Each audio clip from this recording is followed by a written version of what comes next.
Bro, Like, it doesn't make any sense. He had the perfect opportunity for WrestleMania Hollywood. Said he You wasn't. don't do it because you wasn't in And ring then, shit. and then WrestleMania. No, he 40, said we couldn't give the people the story that they deserved. Nah, but then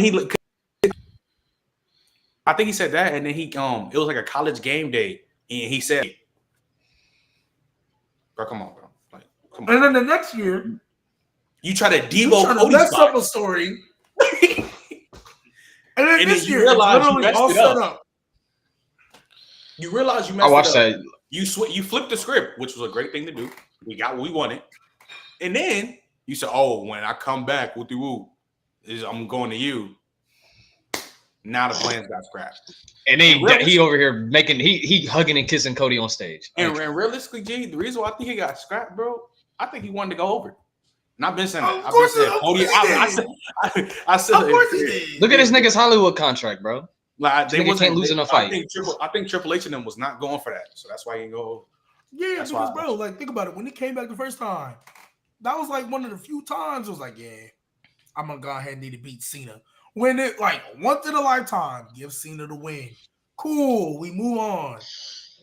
Come on now, because he wants to do it twice. He wants to beat Roman or Cody the first time, and then come back the next year, and then we ain't trying to hear that. But welcome to another episode of the No Name Wrestling Podcast. 57 episodes, guys. That's a year and 5 weeks. 57 episodes. We are here. Obviously, I am not Mr. Columbo. I am not the OG Homo sapien. Okay, I am a newly converted Homo sapien, sadly. Yes. But nevertheless, we are here. Host G Baby in the building. We got a lot of things to talk about. We're a little early because Super Bowl Sunday. We're not about to go live during that. We gotta go watch Mahomes get a 3-peat. Oh God. We gotta go watch GOAT things happen. So we're here a little bit early. Appreciate all of y'all for tapping in and joining. All right. If you guys have not already, which at this point I don't know why you haven't, please subscribe to the No Name Wrestling Podcast YouTube page. Follow us on Instagram. Follow us on TikTok if you still have it. No Name Wrestling. If you don't listen to this live and you at the gym, you at your work, and you want to listen to the podcast, we're on Spotify. No Name Wrestling Podcast. Go listen to that. It's uploaded every Monday morning at 8 a.m. for the most part. Please tap into that.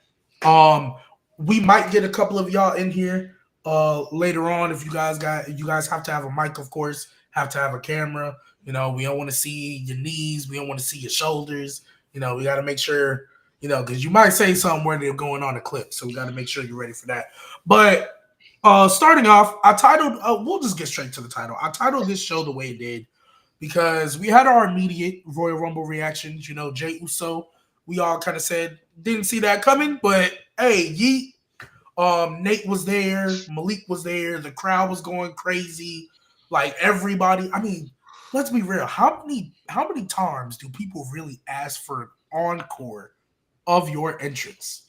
Yeah, it's crazy. If that's not aura, I don't know what is. You feel me? Hey, look, I don't remember them telling Jeff Hardy to go back and redo his entrance. I don't remember them telling Cena to go back and redo his entrance. No, they just told him to go back. So yeah, they literally told him to go back. Literally, twice in a week, twice. Yeah, twice, and that might be a thing going forward. I don't want them to overdo it, but we know how they get. They find something and they go hammer it in the dirt. But I want to talk about this build to WrestleMania.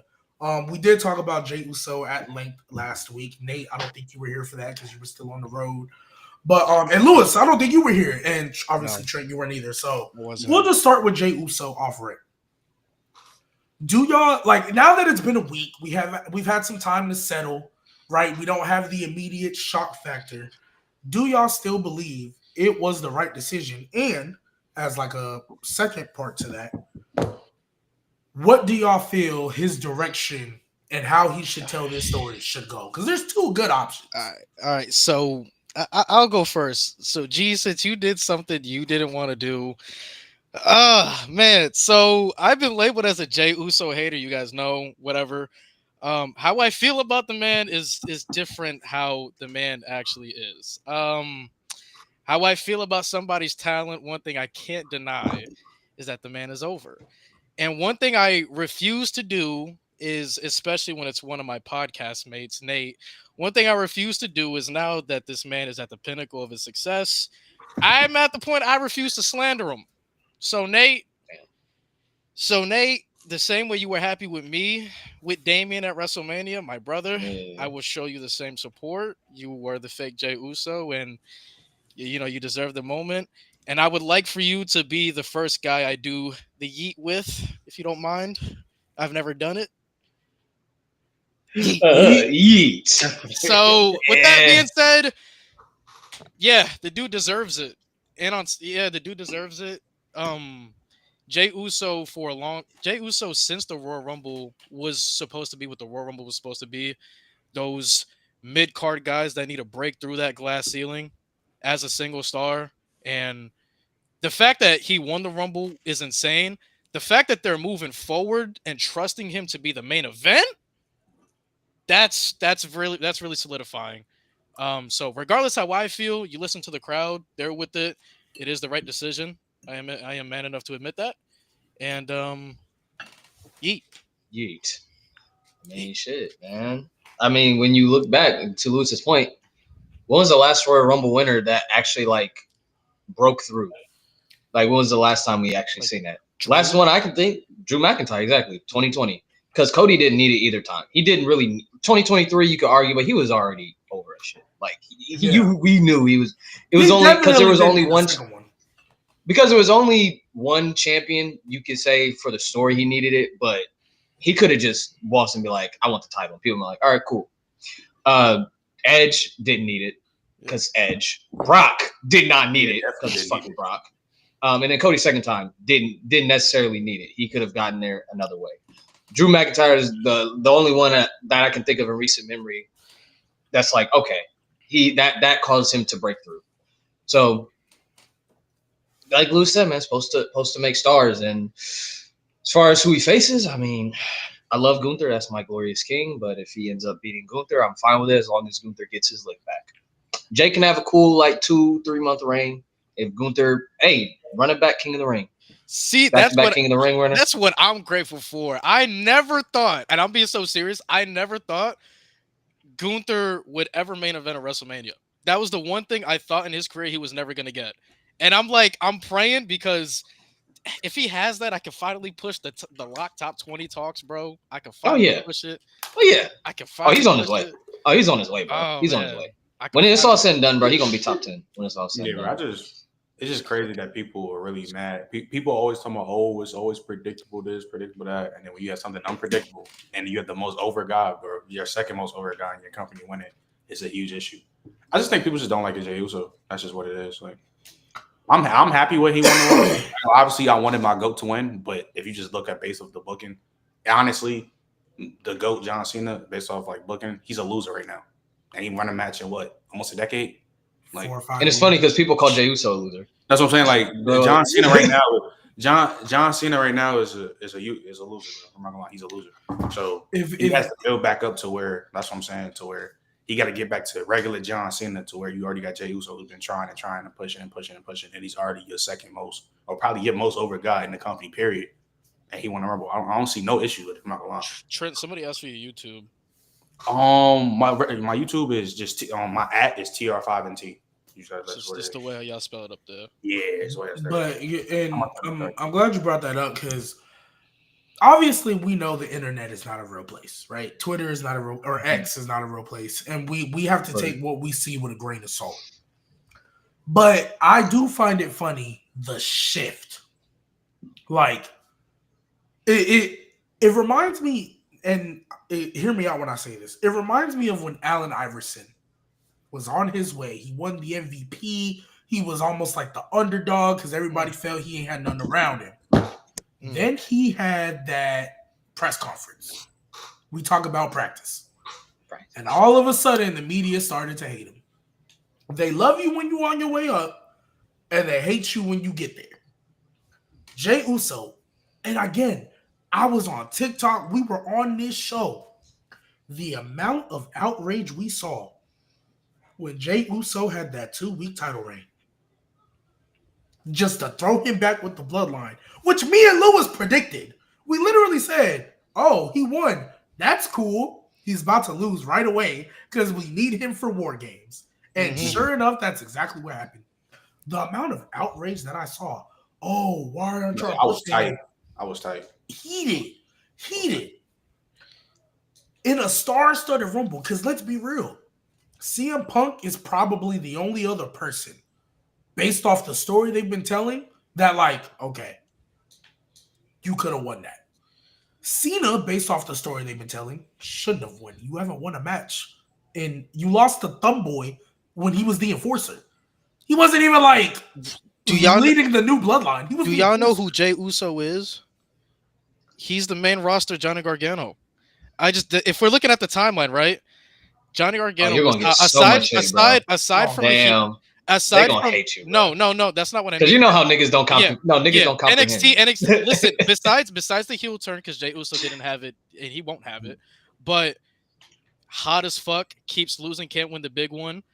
What happens in Phoenix? Gargano beats Ricochet for the North American title, right? Then loses to Velveteen Dream's first title defense. Jey Uso wins the IC title.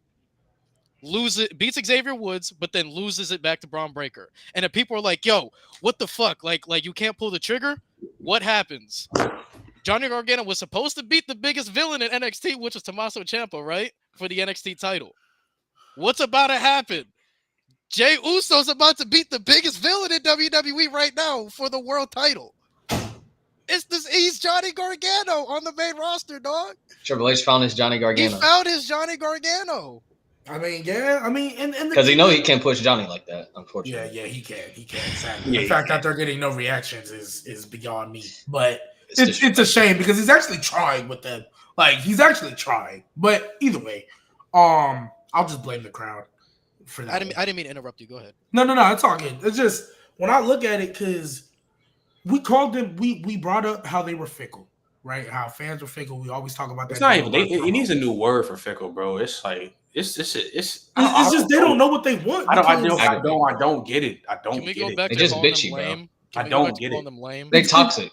Toxic. Yo, that's the perfect word for it. They are toxic because, bro, indecisive, bro. I guarantee. What you want for dinner? I don't know. Doesn't matter. I feel like Jey Uso's getting more pizza. No.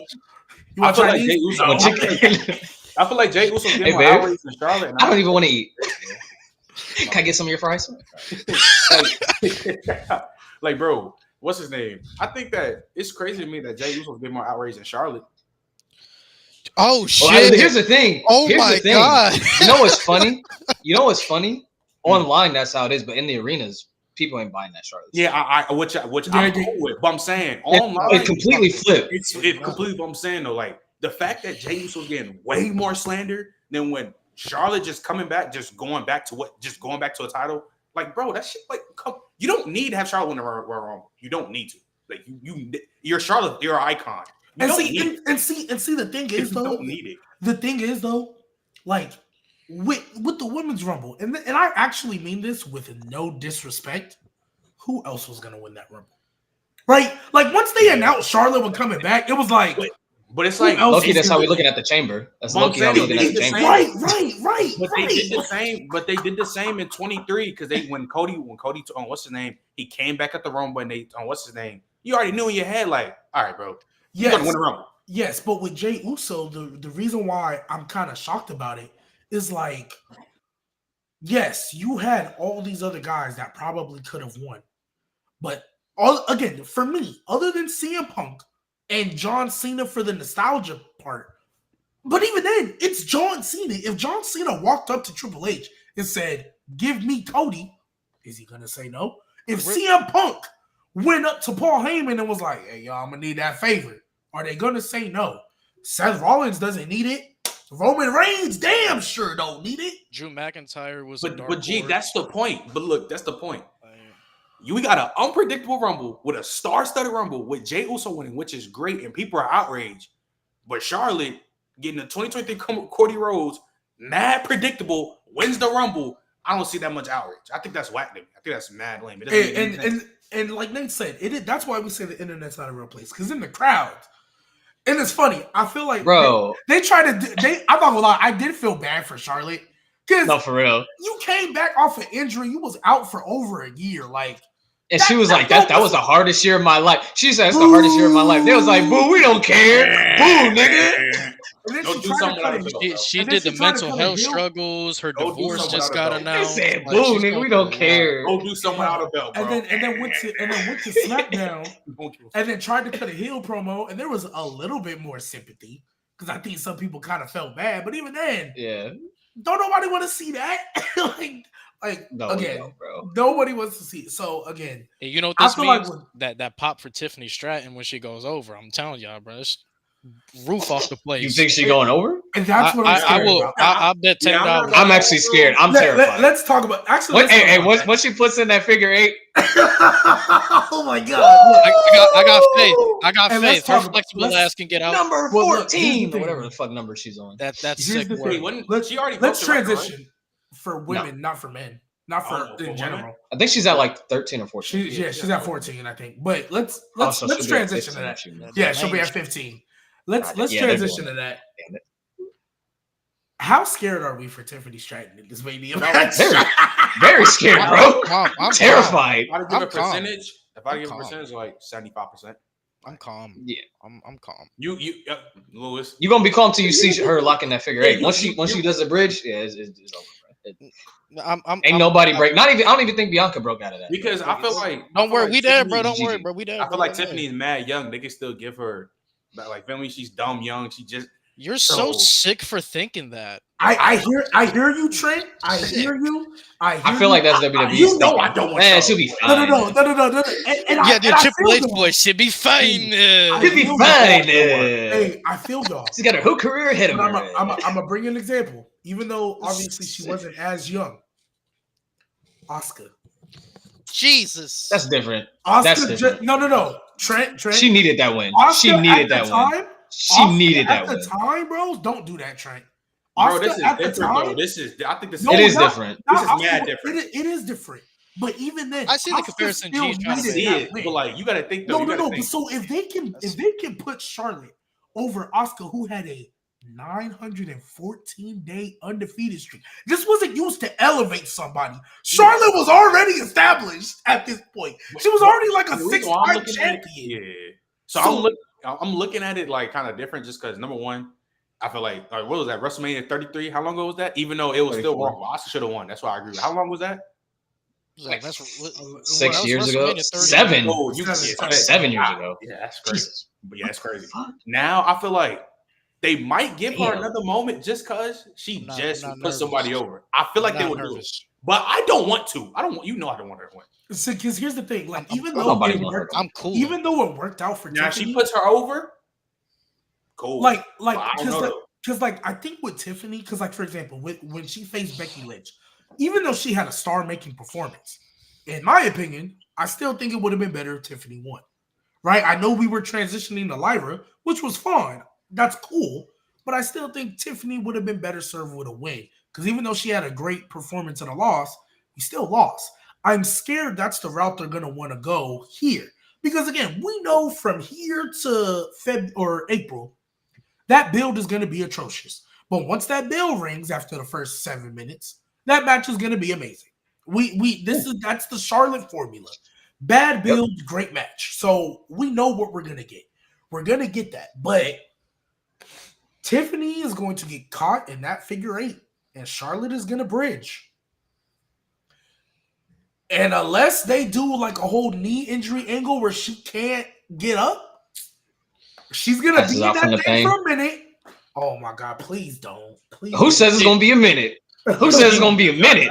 Who says it's going to be a minute? That's not I can see being 5 seconds. We got I can see 5 seconds. Like, nope, I'm done. We is not worried. Marley That's what happened to Asuka, right?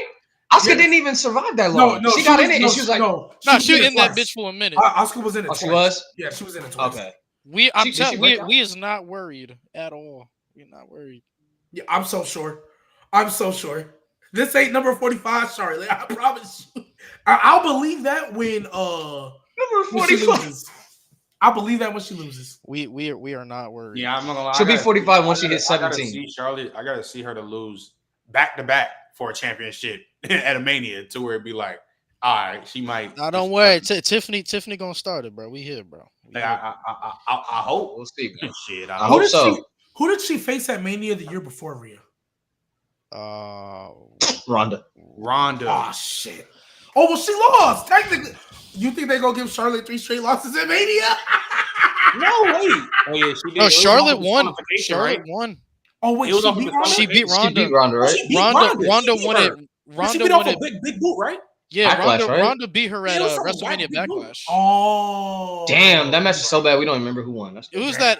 Was it an IQ? that match sucked. Was it Nah, an No, the IQ? IQ match was good. Yeah, Charlotte IQ won. match was tough. Charlotte won off a big boot, and I think Ronda won the next. Big She boot? won at WrestleMania I Backlash. could have sworn it was a big boot. Off a big Yeah, boot? she won off a big boot. Yeah. Not even natural selection? No. That's Yeah, weird. no, it was a big It was a boot because big I think boot. Ronda It was was a dealing big with the ref, and then Charlotte went boom right there. Yeah, I think it was a big boot, bro. That match fucking No. sucked. Oh my god. That match fucking sucked. Bro, I'm telling. Like, I mean, that's it's why- I fell believable. asleep during It's that match. believable. Head It's- kicks head kicks give Ronda Rousey PTSD anyways.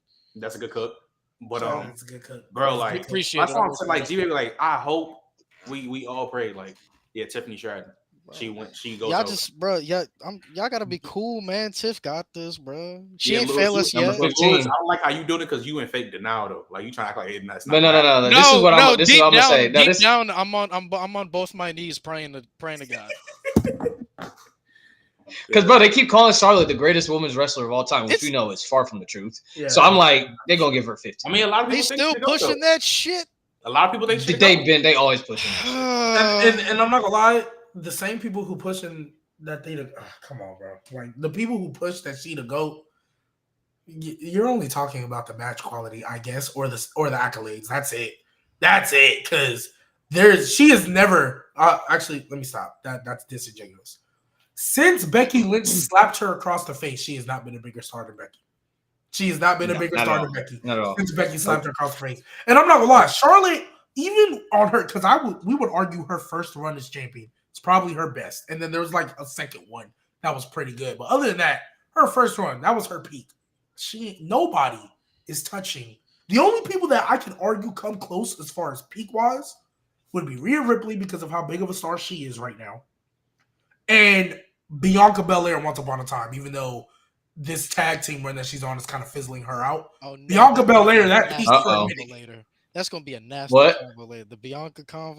Oh, people gonna hate Oh it. yeah. They're gonna hate it, but it's true. The clips are gonna be gross. Yeah, You but wanna get into it?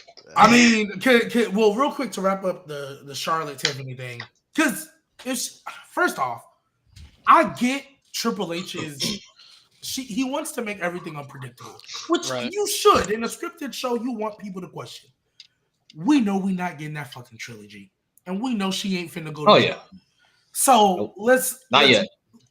Yeah, not yet. Not now. If she went after Julia, bro, what the Bro, I fuck? would have PTSD from 2020.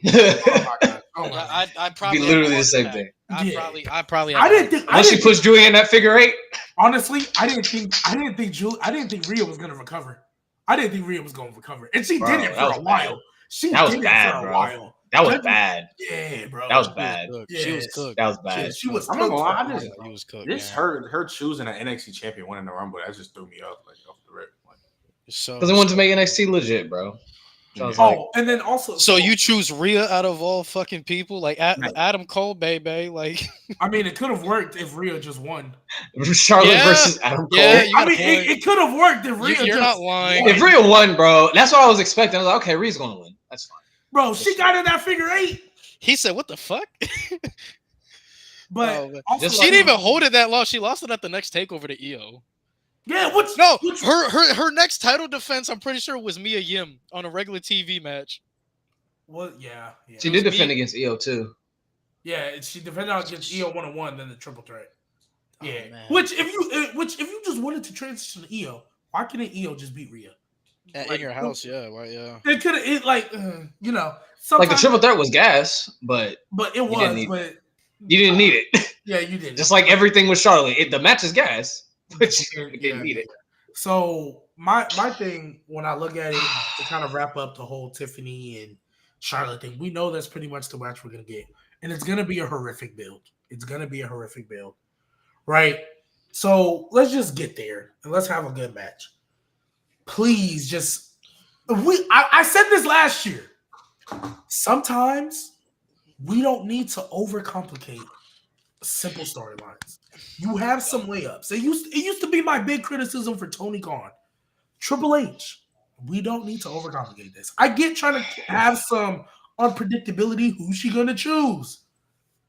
Pick Tiffany, lose, and then have her do something not involved with that title. Because Lord knows y'all don't have the depth. So please, please have her feud with Naomi. Have her give us the Bianca Belair Charlotte feud we've been waiting on, so that Bianca can finally beat all of the 4 horsewomen.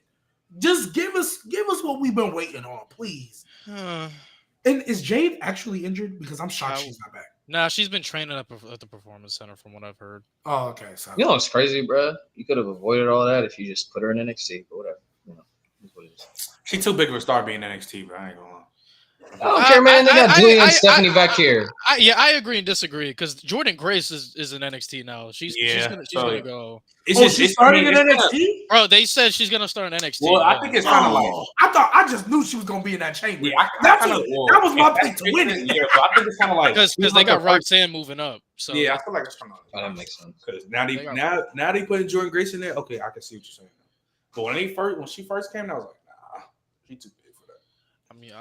I mean, it could have worked, but you know, it could have worked. They won the tag titles and then lost like immediately. I don't know. I don't know. Me personally, if you're putting Jordan in the Rumble back-to-back years, I mean, you should put her on the main roster. That's just I thought she got a pop. I thought Jordan Grace was going to be in that chamber and win it. That's what I thought. Oh, you thought she was going to win?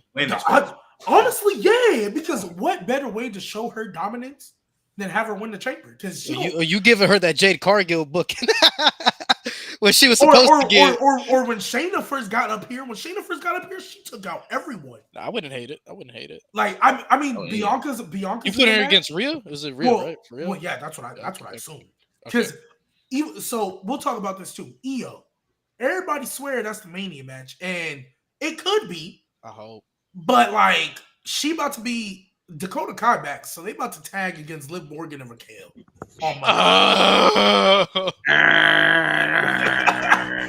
So like I'm not sure Io finna be in this chamber. I'm really not. She did. Yeah, I mean she already lost her qualifier. I mean, and this is WWE. They do last chance qualifiers all the time. You're not lying. But I don't know if she's gonna be in it though. I don't know. Oh my god. Well, now that Jordan Grace is in NXT, okay, maybe. But like I just knew Jordan Grace was entering this Rumble and winning it.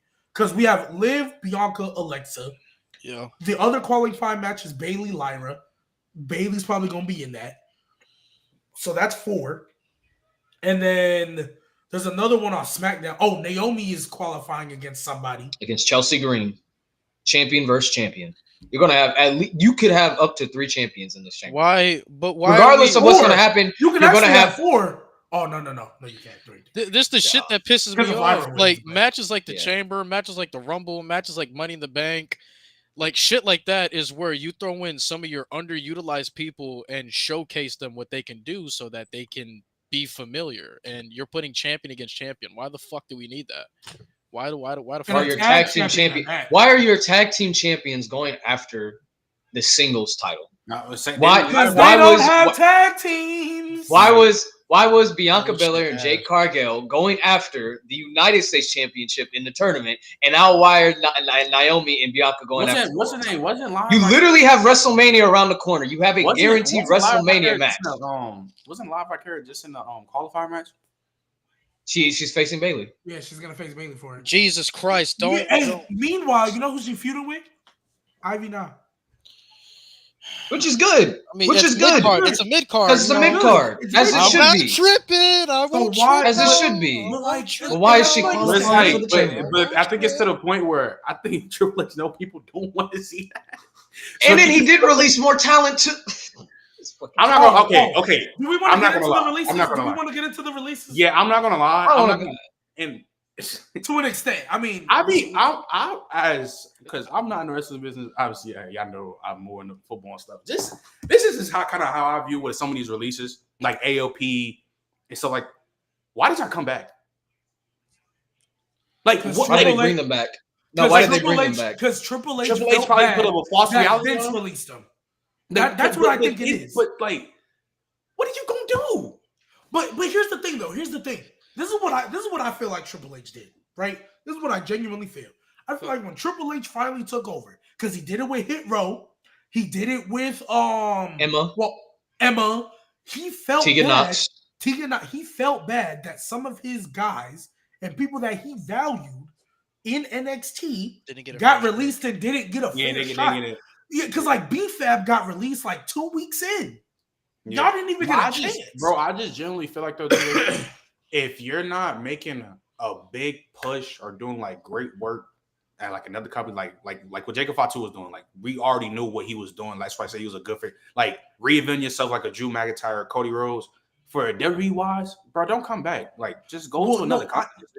I hear you. There's different. There's some of these guys like even though Top Dollar doing great. Shout out AJ Francis. At the time when he got released, what the fuck was he gonna do? Like what was he gonna do? But I see we liked him, but I didn't have a problem with the release though. Right, and that's why I want to get in, and that's what I want to get into it. Maybe so wait, let me enlighten me more because I'm just kind of like feel me confused on that part. Like, let me tell y'all firsthand about WWE money, bro. So my boys, Danny, AZ, and Scott were bodyguards. They're at my wrestling school. They were bodyguards for CM Punk and Seth Rollins brawl on Raw. Nice. The three of them were bodyguards. Mm-hmm. The main thing why people go to WWE is the money. How much money you get paid for just being an extra is ridiculous. Mm-hmm. It is ridiculous. Some people, I understand AOP. I understand your point of view of like, why would you come back? Mm-hmm. It's the money. It's just the money. WWE gives you so much money to do what you want to do once you're done with them. Like I know AOP, with the WWE money they got from NXT and shit like that, they made their own like wrestling promotion before they went back. So a lot of them, they like to make their own. Like Dijak just made his wrestling school because of the WWE money. Yeah. So when I was talking about that, Louis, I'm specifically just talking about like the booking, and like how you want to get like because everybody's goal, man. I'm assuming everybody's main goal as a wrestler to be one of the big stars of a company. Well, and that's what I was gonna address. So with that, there are some people that are just cool being there. They're just happy to be there. Like, Apollo. There's people who've been in the WWE for about damn near 10 years, ain't done shit, but the money is so good, they're like, shit. I'm happy to be here. The other thing, too, because, again, when Vince released a lot of these guys. Exactly, Dion. Smooth. Smooth. Word. And I think he was going back to school or finishing school. Yeah. So making that money and finishing school? Understand. Like, now, granted, you got to pay for your own travel and stuff, but $300K lightly. Like that's not even a thought. You can buy a house. Exactly. Like, so, bro, people in NXT are buying houses. Like, word. So, I think Tyler Breeze got like 2 houses or some shit like that. That's like, sick work. That nigga's rich. Yeah, what I will say, because he invested and he's smart. And he a 2K ambassador. Yeah. Get that. Bro, he was a 2K ambassador before he even got hired back. I saw that nigga at the Superstore. They put him in the game as a legend before he got hired. He did. I was so happy. 2K said, nah, you can't get rid of him, bro. I'm sorry, bro. Yeah, we gonna give him. I saw him at the Superstore. I was. But go ahead, G. Go ahead. But when we look at it though, I think a lot of people, even if Triple H never said it himself, when Triple H took over, a lot of them NXT guys that we were kind of like, yeah, they're not gonna make it on the main roster, probably thought, oh, well, I was a Triple H guy back then. He actually pushed me. Hey, I might get now at least I'm going to get the opportunity.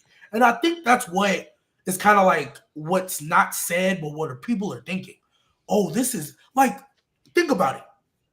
There was no offense to them. It's not personal. Rick Boogs was getting TV time every week. Shout out to Rick Boogs, though. Shout out to Rick Boogs. That nigga was hype. Rick Boogs. That shit was hype. That shit was hype. But like realistically, and then like he shouldn't have been there. The worst version of Elias was getting TV time every week. Yo, bro. Kevin Owens made it work. But Ezekiel was a terrible gimmick. Ezekiel was a terrible gimmick that only worked because of Kevin Owens. I love KO and Ezekiel. I ain't gonna lie. That shit. That feud is great. That feud is great. That's what I'm saying. It only worked because of Kevin Owens. So I think a lot of these guys. I don't think so. Ezekiel. Bro, did you see when they wrote Ezekiel off? Bro, they had Ezekiel and Elias on screen at the same time, bro. I ain't gonna lie, that shit was kind of gas. I'm not gonna lie, bro. They made him wear the fake sewn-on beard just to play Elias, bro. That shit was gold. I see what you're saying. And then you see the Photoshop when he was in the hospital and he had like his whole family. Bro, that shit. You gotta go back and watch it. Yes, look, it was a good feud. I enjoyed it. I very much enjoyed it. But I definitely will credit. I feel like Kevin Owens had a lot to do with that because if this would have been. If he would have been feuding with Baron Corbin, that shit would have been ass. Oh well, yeah. So and then it would have dragged. So that I think a lot of these guys came back because they thought Triple H would get them to where they were in NXT. If we're being honest, I think that's what Triple H was trying to do. That first 4 months, he was really every week it was somebody different from NXT. And honestly, bro, I love Johnny Gargano. I love Hit Row. Emma coming back was dope. But them reactions, bro. Yeah. The thing is, when Johnny wrestles, sad, bro. He gets a huge Johnny wrestling. I think the main one people don't want to talk about is Tommaso Ciampa. He's the one that doesn't get reactions. And what's crazy, they actually had Tommaso Ciampa on track to okay, you could start off as a maker. Bro, when he fought Bobby Lashley for that US I thought he should have beaten him. Bro, I was like, wow, that match is good. He gave Bobby Lashley his best in-ring match. And then when he got hurt. Because it's like Triple H needs to make a decision. He tried to save the tag division, but there wasn't. Now he's doing it now. Shout out SmackDown. He's doing it now. Pretty Deadly. Yeah, on SmackDown. Pretty Deadly, I feel like is on track. I don't know. Street Profits. Oof. I don't know. They might have just got some aura back now. So I don't know. No, I think Pretty Deadly is it only took Street but they're going to get over. Years. Yeah, well, that's what I'm saying. I think Street Profits took Triple H 4 years. Yeah, shit, bro. Well, not 2 years. 4 years. Vince pushed them good at first, but then he kind of forgot about them. Right, Triple H took over because the Usos. Nate, for a full calendar year, he had them get belted ass by the Usos for a full calendar. I was about to say, but there was good matches though. Them matches cooked. Well, not the SummerSlam. The Money in the Bank match was and the Tornado on SmackDown was cool. The SummerSlam one had Jeff Jarrett for no reason. Yeah, that shit was. And then they did double count out or something like that. I was there. I was like, what the fuck? So but I also want people to understand this. There's three tiers to NXT talent when they move up to the main roster, and I'll give perfect examples for all of them. So tier 1 is the guys that come up and make the immediate impact. Braun Breaker. Tier 2 is guys that when they come up, they struggle for a little bit to find their footing, and then when they finally get their footing, they're okay. Karrion Kross. People don't like that, but Karrion Kross. And then there's the tier 3, which is Tegan Knox. Just okay. We're done. So speaking of, so I have a question for you. How do we feel about Carmelo Hayes right now? Oh God! Oh Lord! Oh God! Go ahead, Lewis. Go ahead, Lewis. Y'all go first. Go ahead. I'm here. Let me turn off my fan. I think it's fucking my audio. G, I know we've had our conversations about Melo. I would like chat to know. I am not blaming Carmelo Hayes. I still think he will be fine. I still think my man's is gonna main event Mania, and all this blame I'm about to put on is not on Carmelo Hayes. He just so happens to be the guy booked. Yeah, they're fucking ruining him. You know why they're ruining him? I want y'all to go look on Wikipedia, the 2024 WWE draft. I want you to look at where Carmelo Hayes is drafted. Number 1 overall pick, Bianca Belair. Number 2 overall pick, Jey Uso. Number 3 overall pick, Carmelo. Not Seth Rollins, not Braun Breaker, not Ilya coming off of one of the most dominant NXT title reigns of all time. Not any of these guys. It was Carmelo Hayes. I am not saying Melo was trash. I love Melo. I've been one of his biggest supporters. But the man, to how WWE has presented him and tried to push him, Carmelo Hayes has not exceeded the expectations WWE wanted him to meet. And I feel like it's not because of his talent. I feel like it's because where he was placed in the draft. Because if you're telling me he's number 3 overall pick, you're telling me without telling me that he needs to have the Finn Balor impact in 2016 because Finn Balor was the number 4 overall pick. And I'm not saying Melo needed to be world champion. I'm not saying he needed to be U.S. champion, but the dude can barely get the crowd to say his fucking name. And that's struggling with the number 3 overall pick because you know who was the pick after him? Seth fucking Rollins. That was the pick after him. You know what they should have did? And you know who was ahead of bro? Look at, bro. I'm gonna name you the names that were drafted after Melo because I got it right here. Seth Rollins, Randy Orton, who just came back, who's still come from his comeback. Braun Breaker. Tragic. And that's Braun Breaker. They took Braun. Even though Braun was technically signed to SmackDown, they said, "Yeah, we'll take Melo." Raw had a chance, SmackDown had a chance to keep Braun Breaker. They said, "Nah, we'll let Melo," and they let Raw take Braun Breaker, Nia Jax, Liv Morgan, LA Knight. It's tragic. Tragic. Ricochet. Okay. The Bloodline. Granted, this did not have Roman Reigns, but still the Bloodline. Sheamus. AJ Styles. You're telling me you picked Carmelo Hayes before AJ Styles. Tragic. Now, I got big plans for you. And then you better be. And then now we're having competitive matches with Akira Tozawa. Now don't get me wrong. The Again, same person who got squashed by Rhea Ripley. Again, I would like to reiterate. I am not slandering Melo. I still think he will be fine. What is failing him right now is not the talent he possesses. It's the talent that it's the booking that Triple H is putting on this man. If you're drafting somebody number 3 overall from NXT, of that matter, you need to have a plan for them immediately. That's the number 3 overall pick from NXT. If you're drafting somebody from NXT, you're telling me that you're seeing some serious generational shit that you need to capitalize on. And the first week was fine. The feud with Cody, whatever. That was whatever. His biggest win so far has been a roll up on Randy Orton when Randy Orton was distracted. That's his biggest win so far. And he had the best of 7 with Andrade, was cool, but he was the one that ended up taking the pin in that triple threat at Saudi Arabia. So again, my issue is not with Melo's talent. The issue is how you're booking Melo and how you try to hype him up. You put expectations on him that he was not going to reach with this level of booking. He wasn't. If you were drafting him number 3 overall, you might as well have thrown the United States Championship on him. So I'm a wait. This is how people get fucked up in the draft system. We gotta respond because I already know the comments. But the draft doesn't really mean anything. It's not a real draft. I mean, it's all scripted. It's all scripted, Lewis. It's just a draft. It's not a real draft. That's what I gotta say. What the fuck? Y'all the same motherfucker. First of all, I don't want to hear that fucking bullshit. Because aside from Bianca, because she's worthy of number 1 overall pick, but we know like it's one of those things you have to see what she's doing. She was helping Jade, so that's whatever. The number 2 overall pick is Jey Uso. Where the fuck is Jey Uso right now, guys? In the main event of fucking WrestleMania. He's the Royal Rumble winner. They capitalized on the number 2 overall pick. They did. Okay, so what the fuck? So I want a quick clarification, and then I'll get into my point. And Coach Mark said it. Was AJ supposed to be in a feud with Melo before he got hurt? I believe so. Okay. I believe so. So even though that's not an excuse, I do think that kind of changed things. Now, here's what I'm going to say about Carmelo Hayes.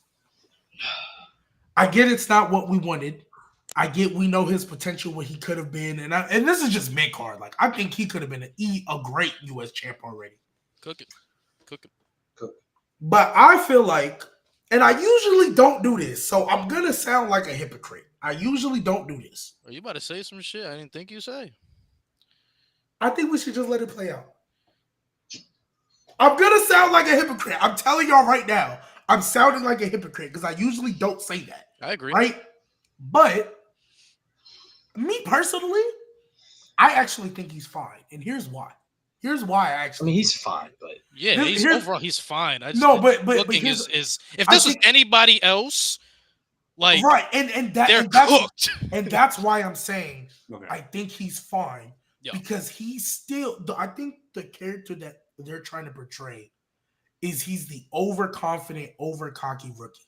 Right. And what let me know that, okay, maybe this was intentional. Like, well, obviously intentional, but maybe this is going to be part of a story. When Tozawa came out and he beat him, and he did the whole Barry thing, WWE as of late keeps calling out the internet. Yo. Angelo Dawkins did it. Michael Cole did it when Alexa Bliss came out. We thought she wasn't coming back. We talk about Triple H's ego. He always does it in the press conferences too. Always. So we talk about his ego. I think all of this is part of the plan. And Triple H, we know, sometimes to his detriment, but we know Triple H loves the slow burn, long storytelling. So he wants to do it with everything, right? So do you think Triple H just be doing shit? I think Triple H, his plan for Melo was, yeah, you're going to lose a little bit, or you're going to lose a good amount. You're going to have great matches with like the bigger names, but you're going to lose to start out. And then you're going to have a run. Like, I think Shinsuke, I don't know what you're Charles, doing. look at Wikipedia, dumbass. Look at Wikipedia. I don't know what Shinsuke's doing. Put that shit in a ladder match. At Mania, please put it in a ladder match. I forgot. You know what Shinsuke's been champion? doing? Hey, you know what Shinsuke's been doing, Nate? You know what he's been doing for about a month now? What? Walking in the background of other people's promos. Is that our boy Cam? That might be our boy Cam. He got beef with you, G. Big Back? He got beef with me. He might, yeah. Cam Big Back might have beef with you. Why he got beef with me? What'd I do? He hates your takes. Oh, that's nothing new, but how did he get in here? Is that I don't know. Because I sent the link to our Instagram chat, but not for him to get it. It was for me to get it on my laptop. Oh, okay. But he's Cam. We talk about Melo. How do you feel about Melo's booking? It hasn't. Camera, bro. Get your fucking camera on. Come on, Big Back. Know the fucking rules, asshole. Is this Cam? Yeah, it is Cam. Yeah. All right, let me get in position to get my camera on. Then hold on. Specifically, he hates your takes about Bret Hart, which we will talk about later. Oh Lord. Oh Lord. But no, I get what you're saying. Like I agree. I think he's gonna be fine. Let it play out. I think we're gonna look back. I think we're gonna look back at this beginning run and be like, "Wow, Melo. It was all part of the plan. Melo's perfectly fine. This was because, like, realistically, as a rookie, he shouldn't be beating Damian Priest. He shouldn't be beating LA Knight. That Andrade. Oh my gosh, the Andrade series is where I feel like they took a misstep. That shouldn't have ended in a DQ. He should have just won. That was stupid. He should have just won it. And I get they were setting up the triple threat, but just let him win it. Like, you could have had the triple threat for the U.S. title regardless, because LA Knight and Andrade had beef. Yeah. So all he had to do was win that. Like, that I feel is, to me, I feel like that's Melo's only misstep. He should have just won the 7-match series. Like, I don't know why they love doing that. Even though the bar was great, just pick a winner. Yeah. Like, just pick a winner. What's the point of having 7 straight matches? Obviously, there's only so much you can do differently in 7 straight matches. So the only concern I have, like I said, it's not against Melo, and I still believe with the way how they try to portray him, like he hasn't met expectations, but it's not on him. But the worry I have is you can't keep doing this with NXT talent. Like, I know people say the draft don't matter, but in hindsight, when you're looking at shit, the draft do matter, because some of these draft picks, like the 2 draft picks ahead of Melo, they hit for what they were supposed to do this year. Melo hasn't. So my concern is, if you're gonna put an NXT talent in the position you're putting Carmelo Hayes in, you have to do something with them. Like, imagine if they had Obafemi in this spot for 2025, because he's NXT champion. But if they had Obafemi, hypothetically, and they did the booking with him, people would say Obafemi is underwhelming. Right. Like, and that's my concern going forward. So it's not typically with Melo, it's just the booking about NXT talent. Well, I'm gonna bring you back to a conversation we had, Lewis, about, well, basically before he got drafted, so about a year or so ago. We always felt Melo's babyface run was very underwhelming because he's not a good babyface. It is what it is. He wasn't a good babyface. The double turn at the time was cool, but then it wasn't good. So Melo serves best as a heel. We said when he came up, right? The reason why we felt Braun Breaker might be a more immediate impact because Braun Breaker is just physically imposing. Once Braun Breaker turned heel, I was like, we found something. Ooh. Good job. We found something. It was up from there. It was up, right? This is the Braun Breaker we should have got. Carmelo, because he already, even though he's physically appealing, he's not dominant, right? And he's going into a world now where everybody looks like that and pretty much are bigger than you. Like you got to go against the Drews, the Seth Rollins, the Punks, the all these guys that are pretty much, if not the same stature, bigger. So we knew it was gonna be a minute. That's why, like, Braun Breaker should be a main eventer to me. But cool, give him that little IC title. That's fine. Book him better, but that's fine. So we knew it was gonna be a minute. Yeah. I think what he's doing now, even though he got drafted where he was, this is what we should have expected. Again, the only thing I think they misstepped was losing that or going to a draw for that 7-match series. I think he should have won that. I think he should have been the one to beat LA Knight because if you were just going to give it to a Shock Shinsuke win, you could have given it to Carmelo. And Carmelo didn't even have to hold it long. If you wanted to give it back to LA Knight, I would have been fine with that. I'm just concerned when you're booking them because to me, on paper, the way you were booking Ilya, that's somebody who to me was capable for number 3 overall pick, considering how you were booking him. Because Ilya, before he got hurt, was a focal point of the product. Like he came in, was immediately cooking. Melo, even on a weaker roster, it's like they drafted him and they didn't know what the fuck to do with him. They don't know where he fits. And that's just my overall concern is okay, if you're doing this with Melo, who was coming off one of the greatest fucking NXT runs we've ever seen, then there's more concern with, okay, what's the handling with Trick going to be like? What's the handling with Obafemi eventually when he jumps up? What's the handling with Ethan Page? Like, that's just my concern. They drafted Melo number 3 overall because they wanted fans to see him right away as a big time player. That's why they drafted him number 3 overall. They wanted to see him They wanted fans to see him right away as a big time player. And the thing that I hate that they did this, I understand why they did this, but I hate it. I hate that they broke up Trick and Melo before they got the chance to come up to the main roster together. Because I think Melo and Trick on the main roster coming up together, I think that would have been the best way for them. And I think it's painfully obvious now that both men need each other.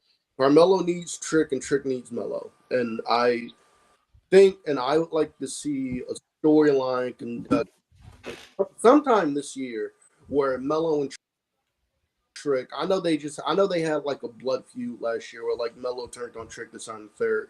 But this is wrestling. Kevin Owens and Sami Zayn don't feud it time and time again. Kevin Owens has turned on Sami Zayn like he just turned on him. Honestly, I would love if they put Trick with Melo together, Trick and Melo together, because those are two. These are two young guys. Most importantly, two very young guys. Two guys that can get over their own way. Melo in ring, Trick on the mic, and you get more depth within your tag division, and then eventually you can break them up and do what the fuck. And honestly, with the story they're telling with Trick, that seems to be the direction that should be. But here's my only fear. Oh shit! Even though it's gotten better, I don't trust it. They're gonna be stuck in that tag team vortex to doom. That's what I'm scared of. Yeah. That's not bad. It's not a bad concern. That's not a bad concern. Bad concern. Yeah, that's not a bad concern. Because they have such a lack of depth, right? You can't have a team of 2 not be somewhere in the tag. I mean, shit. The New Bloodline won the tag titles, and they definitely don't need to be anywhere near it. Yeah. Right. Like, and granted, and that's the Bloodline. Like, that's the Bloodline. Their most important story. That's their Bullet Club. So if they can be stuck in that tag team vortex, Trick and Melo, even though they shouldn't be, they're going to be stuck in that tag team vortex. And that's my fear because DIY gets no reactions. Motor City's reactions are starting to die down. Pretty Deadly starting to be on the come up, and Street Profits just turned heel. So that, I pray, gives them the juice they need. I hope Triple H sucks, though, right now. I mean, he did inconsistent fraud. He does suck. I agree. He does suck. He's being a bum right now. He's an inconsistent. That's what he do. He knows how to book certain things, and then he lacks in certain areas. That main event is he's a god in that main event. But then when the main event scene, when it comes, but when it comes to the women, when it comes to the tag teams, that boy, and the mid card, he's great in the mid card. He's great with the men's mid card. He can book his ass off in the men's mid card. But when it comes to them tag teams, when he wants to, and it comes to the women's, women's, he has the right person. He might be good in the mid card. He got the right person. But that's just my concern. The Shinsuke win wouldn't have been bad if they did something. He didn't follow up on it. Yeah, at the time it wasn't bad. He just because he had this new character. He had a new character and everything, bro. The Shinsuke win was bad. The Shinsuke win was bad, and I told people from the beginning when they brought back to television and they gave that man a new coat of paint and everything. I sat there and told people, I don't know why y'all excited. I don't know why y'all fall for this shit with Nakamura every fucking year. They gonna give him a new intro. They gonna give him a new. They gonna push him for like a month to 3 months, and then after that, he gonna be right back in Cater doing absolutely. It's crazy. I don't know. Let me look up if Shinsuke is injured first before we keep. It's like when I say this, bro, he had a match. He had a match in Japan. He had a match in Japan earlier this year. Did he not? Did he not like go to nowhere or some shit? Okay. When I say the same thing, G Baby calls me the biggest hater on the earth. No. Biggest hater on the earth. I'm not gonna put Trent on blast for why I call him the biggest hater because it's a lot deeper than that. But when it comes to Shinsuke specifically, again, the moment was fine because we thought, okay, you introduced this new character. There's a few that can come out of that. We can keep going. He's been walking around other people's backstage segments with that title in his hand for a month and a half. We're in 2025. What can you do with Shinsuke Nakamura? He can still put on great matches. He can. Why y'all keep on? I don't know why. You know who can put on great matches too, G Baby? You know who can put on phenomenal matches? Ricochet. And they were telling a good story with him before he left. Like Ricochet, were they not? Ricochet just beat Swerve, I think. Before the third time, bro. We done seen it 3 times. 2018, he gets called up. They booked him very well. He wins the Royal. He goes on to WrestleMania, loses. He then proceeds to get kicked and he then proceeds to lose to AJ Styles on 4 straight pay-per-views. That's in the Nakamura. They then turned him babyface in 2021. And that gauntlet match, we're like, yeah, man, they're gonna get behind him now. We serious about this now. They're gonna get behind him. They put the IC title on. They do shit with that belt. Hey, what can you do with him? And they don't do shit with him. He don't do shit with the IC title and he drops it. Then last year, Triple H finally gets into power. Would y'all be angry if I said Shinsuke speaks perfect English? Yeah, come on, Triple H, save Nakamura. Come on, save him. I said, would y'all be angry if you found out Shinsuke outside of the ring speaks perfect English? I found that out in a documentary and it pissed me off. Are you serious? Wait, he does? He speaks perfect English. Yeah, no. Yeah, that's real. He obviously has the accent, obviously. Yeah, but Shinsuke speaks perfect English. Speak English fine. Shinsuke speaks perfect English. It pissed me off. English fine. I found that out years ago. And I was like, all right, Vince, you're a bitch for that. Because no way, you're intentionally telling me. You never knew that? Yeah. No. Perfect English. Me no speak English. Bro, he But no, he speaks English. Like, he has an accent, but it's nowhere near like it's not as bad as they make it seem, bro. They're trying to make it seem I found that out. They're trying to make it seem like he's Oscar. He's not Oscar. He's not. Yeah, bro. I found that So you telling me this nigga could have been cutting good promos in English for years? Word. He could cut promos. Yes, he can cut. He can cut promos. Yes. Yeah. So tell me, we went through all this subtitle good shit. promos. I don't Which know. wasn't bad. Promos. It wasn't bad. It wasn't bad. You talking about the tell me this nigga could have just went out there and. Yeah, Shinsuke speaks English. He speaks fine English. Yeah, that's crazy, bro. But like, it's just you didn't see it on these 2K interviews. Yeah, it's just to the point, G baby. It's like I took when somebody will get we see a surprising title change. It's gonna be great for the moment, but what are you gonna do after, bro? Like, I mean, genuinely, I didn't think he was gonna be walking around in other people's backstage promos because SmackDown actually had a mid card. Like they had Andrade, they had LA Knight, Carmelo. Who else was? Granted it's Santos, but Santos was there. Like they had That's somewhat smart. of a mid card, and they are real good about throwing Rey Mysterio for a match for that United States title anytime they want. I'm just saying, bro. I didn't think he wasn't. But I'm have talking a about match I'm talking about something compelling to where it makes it good with Shinsuke. Like not just a bunch of like just honestly, I genuinely thought what's it called? He was gonna like either LA Knight was gonna get it back or Andrade was gonna get a turn with it. I thought they were gonna have like a 4-way vortex for that US title. Like I didn't think anybody was gonna have a long reign, but I thought you could have told stories with it. Like my thing is, bro, even if you say he's washed, cooked, or whatever, which I know we didn't talk about all the releases, but this is kind of a thing with them too. I know we kind of thought, wash, cook, whatever, but especially with how forgiving and patient the live crowds are nowadays, as opposed to 3-4 years ago.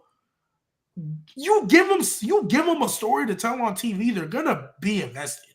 The old like Pure Fusion Collective, you couldn't get invested in them to save your life. Hey, Nate. For the Shinsuke interview, a full-length 8-minute video. Go to Gorilla Position where they interviewed him 6 years ago, and watch that later. You're gonna be mad as fuck. Yeah, like, yeah, really? Yeah, yeah, I found really because what it was 6 years ago, right? Yeah.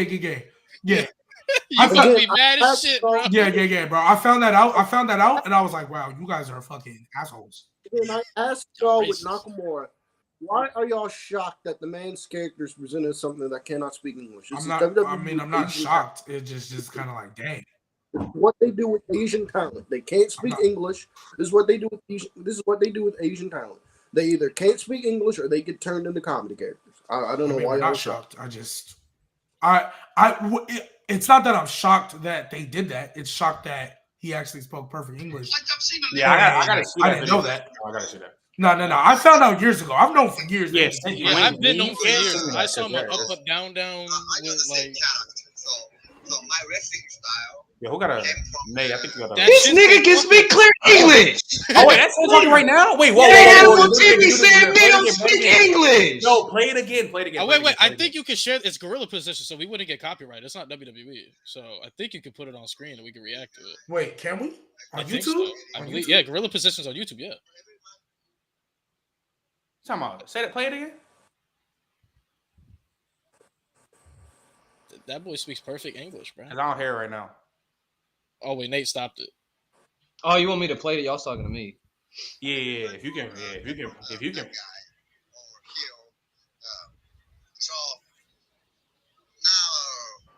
I feel like he need to show my real emotion.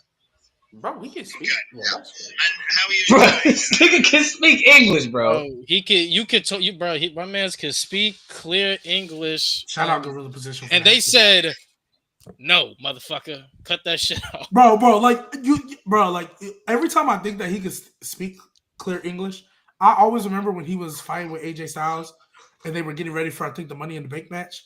Yo, and the whole time he was just last man standing, and I'm like, bro, y'all could have had him cut an actual promo, but they limited him because they're trying to make it seem like he couldn't talk. Like, come on, bro. But I look, I'm not tripping on Shinsuke. Like, I get it. It is what it is.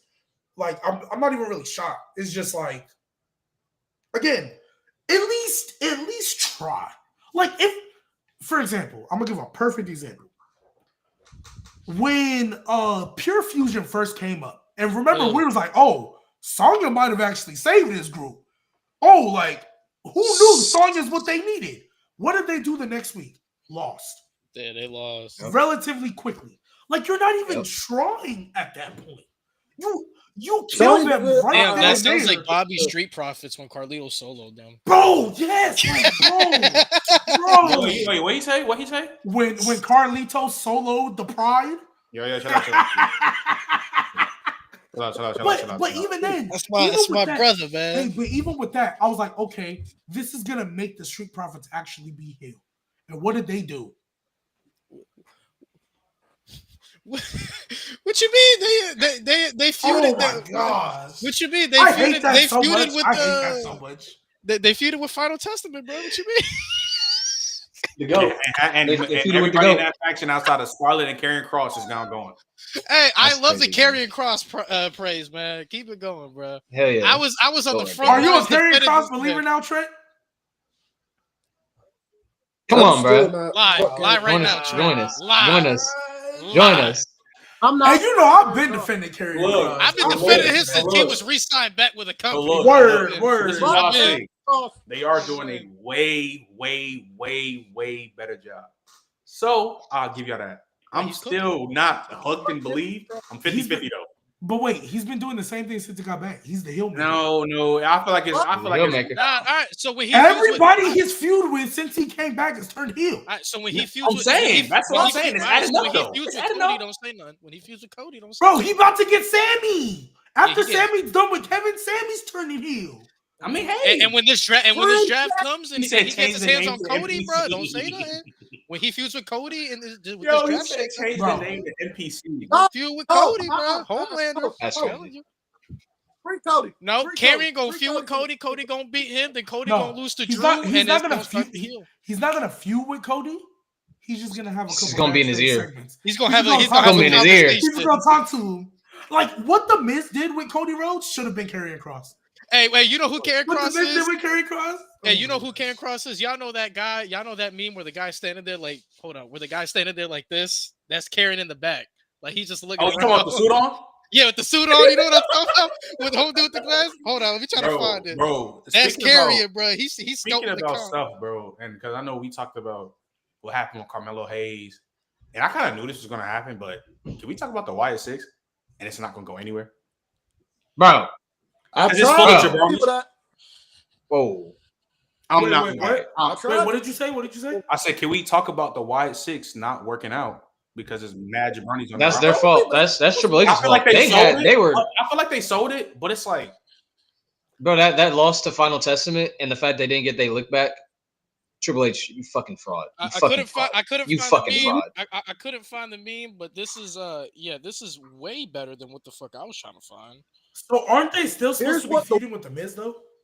No, I don't know. I Because think the they're just Miz, the Miz's first promo was, "You moved me to SmackDown with the Wyatts." Bro, that's Karrion Kross, bro. He's Shannon Sharp, bro. He backstage. He's like, what y'all doing, bro? Electra Lopez just got released. That's not. I mean, Damn, it's so not they surprising. still going? Yeah, they still going. She was just on SmackDown. Yeah, that's why I said it's Damn. surprising because she was just on SmackDown. But like, okay, actually, since we just brought that up, I want to have a They genuine. still conversation. going, bro. I want to have a genuine conversations about these releases, and I'm gonna make sure I'm clear and concise because I know how y'all like to twist words, and I know how y'all like how y'all don't I'm like just twist. upset because I know not upset about them, the talent, but we've been saying for months on the pod that WWE needs depth, and you're getting rid of so much. Okay, so let's Yeah. have a genuine conversation about that. All right, let's go ahead. So when I say this, we obviously everybody up here never Probably more wants coming. anybody. There is going to be more coming. Everybody up here never wants anybody to lose their job. In a perfect world, we would have everybody, even if they're not main eventers, just everybody doing something and be invested in that story. You can be a jobber, but we want to be invested in you being a jobber, right? We want it to be funny at the very least, something like that. So we never want anybody to lose their jobs, okay? That's the first thing. Now, with that being said, and we got out because, again, nobody wants anybody to lose their jobs. At the end of the day, this is a business that even though it is scripted, and yes, you control how people get booked, they're also a business that is based on pleasing fans. You're not going to please everybody, but you're a business that is based on if a crowd reacts to you or not. If you are not getting reactions, right? If you are not getting reactions, it is more likely that they will not want to put you out on TV and replace you with somebody who will get reactions. Hold on. So what my overall point to that would be, right? When these people get released, yes, it's sad, it's unfortunate, but other than Duke Hudson, that's bad. That's fucked up. That one is like stupid as fuck. Like stupid. Come on, bro. Right? Because if he was gonna get released, It would have happened before Chase U. Way before. But it before Chase U. Chase U. Hey, but shout out to what he's doing now. Do y'all see his Instagram post? What he doing?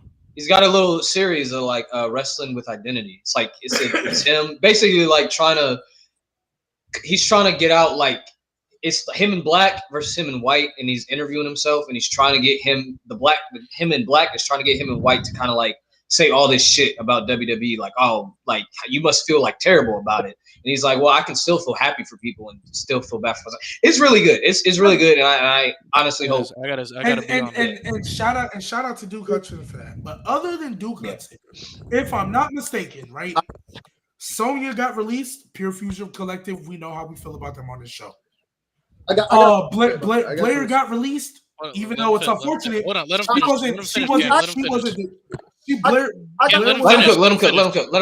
finish. Sonya wasn't doing anything. I mean, Pure Fusion wasn't doing anything. Blair, unfortunately, wasn't doing anything. Yeah. Isla Dawn, we ain't seen a Holy Union in months. Wasn't doing anything. Gallows and Anderson, I forgot they were employed. Yeah. I forgot they were. The only other one that upsets me a little is Cedric, considering that they were using him a lot to further Javon Evans. But he was a contract expiration, so contract expiration and releasing you are a little bit different because Cedric could have easily said, "I don't want to resign because I know this is my ceiling." So that could have been the case. My overall point is when people get released and they're not doing anything, I can't stand personally the fake outrage people want to have because y'all were not capable for these people when 2 weeks ago, 3 weeks ago. It's kind of like everybody loves you when they're gone, but everybody hates you while you're here. Not a soul was capable for any single one of these people when they were here. This is Triple H. This isn't Vince. Look at the names y'all naming. Talk about Ilya Dragunov and Jada Parker. You'll crash out. Do you really fucking think he gonna release them? Come on, guys. We're talking about jobbers. I got some. Go ahead, Cam. Go ahead. I got something to say about that. What you just said about Isla, about Blair and Gio in particular, son third. I understand. I understand calling people up, giving them opportunities, and sometimes it just doesn't work. Sometimes it just doesn't. I cannot give you Sonya shocked me. She's on TV every week, even though Pure Fusion Collective, they're by far my favorite academic company. They were on TV every week, so the Sonya one kind of shocked me. Cedric kind of shocked me because he had been there forever. But Isla Dawn also shocked me because she's kind of been a regular performer on television too. But I cannot give you Blair Davenport and Giovanni Vinci. I cannot give you those two when those two were never even given a chance. They were not given that much of a chance. Yeah, Blair. I cannot. Giovanni Gio, he got caught up with Imperium. They put Imperium back together. That's great. I love that they put Imperium back together. That's great. They broke up Imperium, which I still don't understand outside of the fact that they wanted to get the Ludwig. No. That's not why. That's not why. I don't understand they broke That's up. not why. Imperium. I can tell you why. In particular, buddy. Why WrestleMania 40? You had a trend. This probably about to get nasty to the motherfucker. We know why he got cut though. Yeah, I'm trying to. We know. Cam, we know why they got rid of Giovanni Vinci. He made it past at Tiffany, knowing while he was in Imperium, knowing he's with Ludwig Kaiser, and Gunther and Ludwig did not like that. That's why Giovanni got cut. Fine. Okay, fine. Giovanni Vinci, okay, fine. But Blair Davenport in particular. Look, I'm not saying Blair Davenport could have been on the level of Bianca Belair, of Tiffany Stratton. I'm not saying she could have been one of those top women. I'm not saying that. What I'm saying with Blair Davenport is, I think Blair Davenport is very, very talented. She's a very, very good worker. She's a very, very good wrestler. And from what she did in NXT, I was impressed with her and her character work this on the third. They call her up from NXT, and they don't do anything with it. She's on TV 6 times. And it's not like she's on TV weekly. She's on TV a month here, a month here, a month here, a month here. They don't do shit with her. And then they release her, which I don't understand. You have a women's mid-card. You have 2 women's mid-card titles now, which I hate that they brought in because I had issues concerning that anyway. That the women's division, you didn't have a deep enough division to do that. Anyway, they brought in the women's, women's mid-card titles. I have a rebuttal to that. So I think G, Trent, you guys can help me more on the sports side on this one.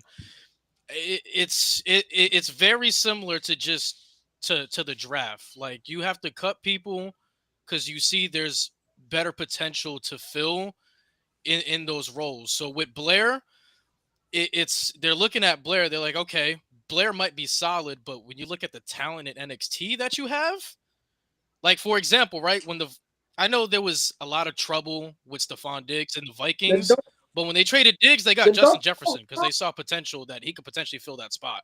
So there's holes to Then fill. don't call. Blair might be solid, but there's people in NXT that could elevate and do way better than Blair. Then don't call her up. Then don't call her up. If that's how you feel, that's how you feel about Blair Davenport when she's in NXT. You don't have a plan. When she's in NXT, she's getting ready to make the call up. You don't have a solid plan for her. You don't have a solid plan for her. If you don't have anything for her while she's in NXT, do what they did with Duke Hudson. With Triple H, that Duke Hudson. Well, with the way how NXT is now, I don't even think she'd be on TV for NXT.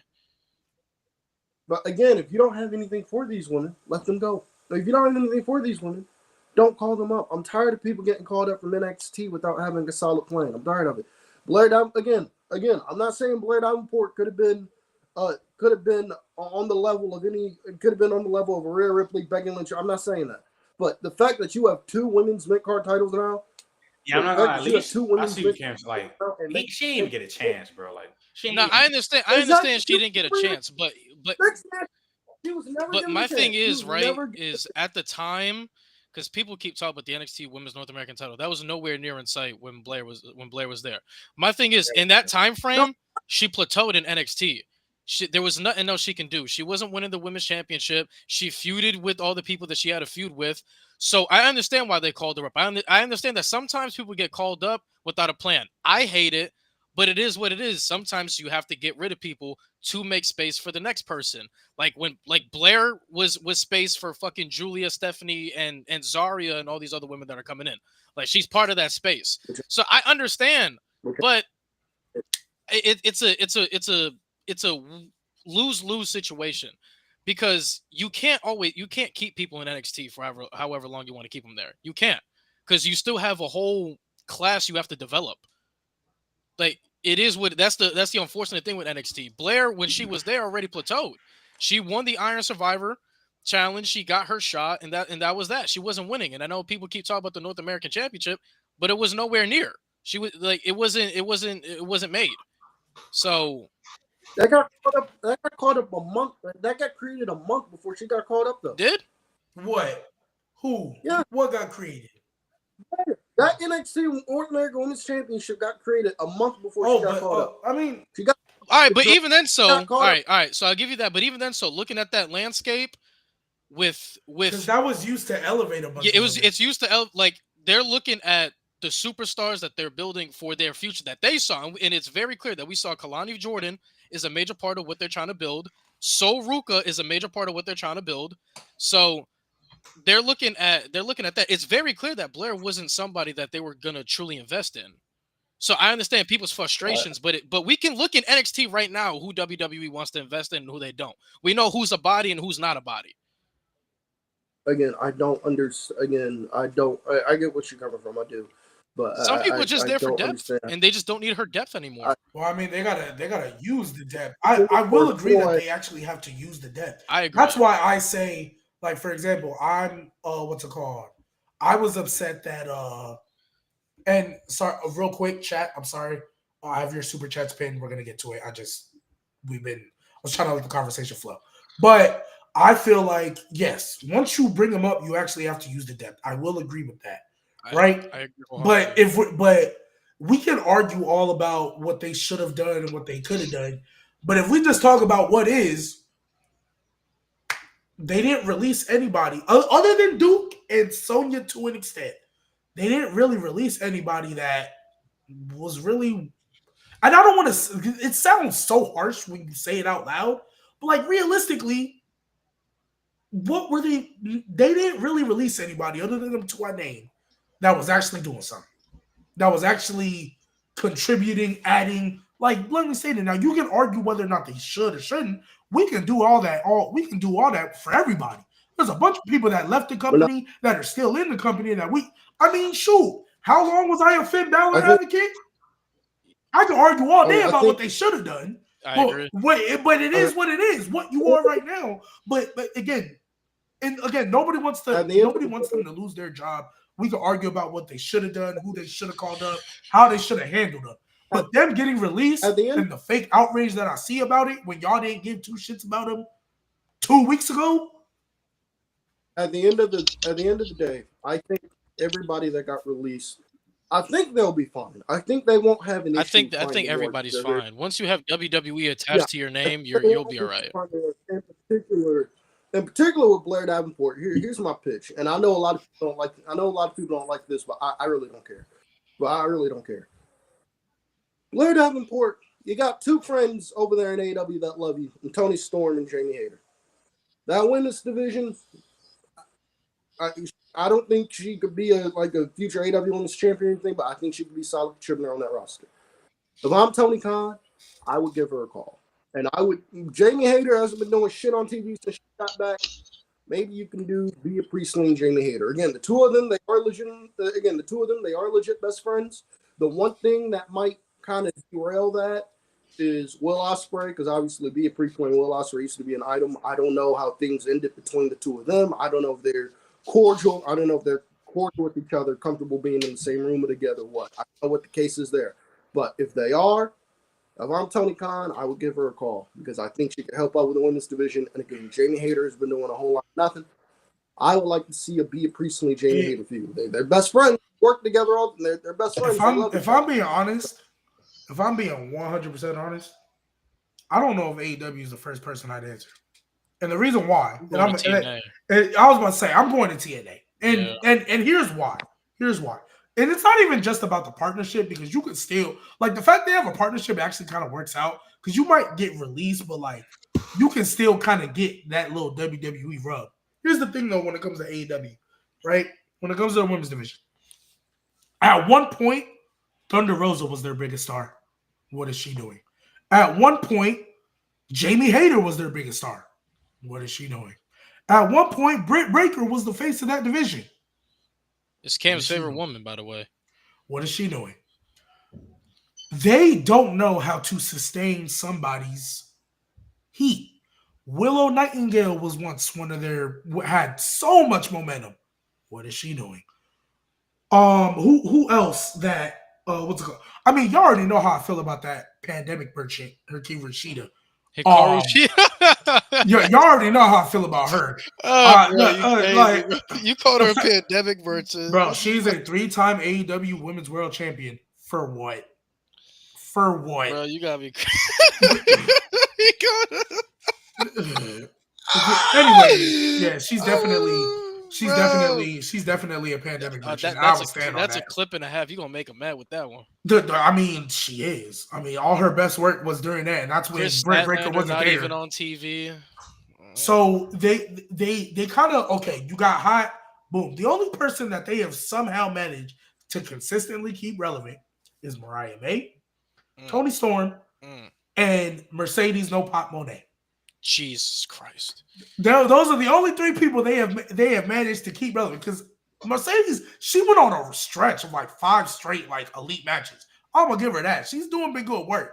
It's just Tony Storm doing great work. Mariah May been doing great work, but when Mariah May loses that title, I fear. I fear Tony Storm. I think will be fine. I think they've kind of reestablished her as like, all right, maybe she's the face now. But like Jamie Hayter came back, nothing. Thunder Rosa came back. She damn near a jobber. Deonna Purrazzo was on that roster and feels unimportant. Let's go through this AEW Women's roster.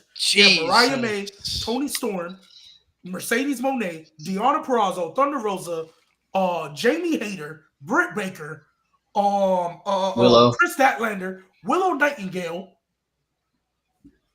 Bro, that right on paper, that roster is clearing the depth of WWE. Maybe not the top stars, but it's definitely clearing the depth.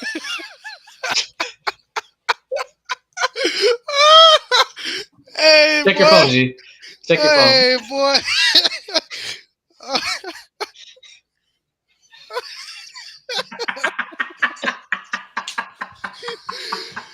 Nah. I'm a straight man. I do these things. But like, bro, that women's roster, depth wise, clears. Even like the lower, like the Anna Jays and the Camille's, and like they clear.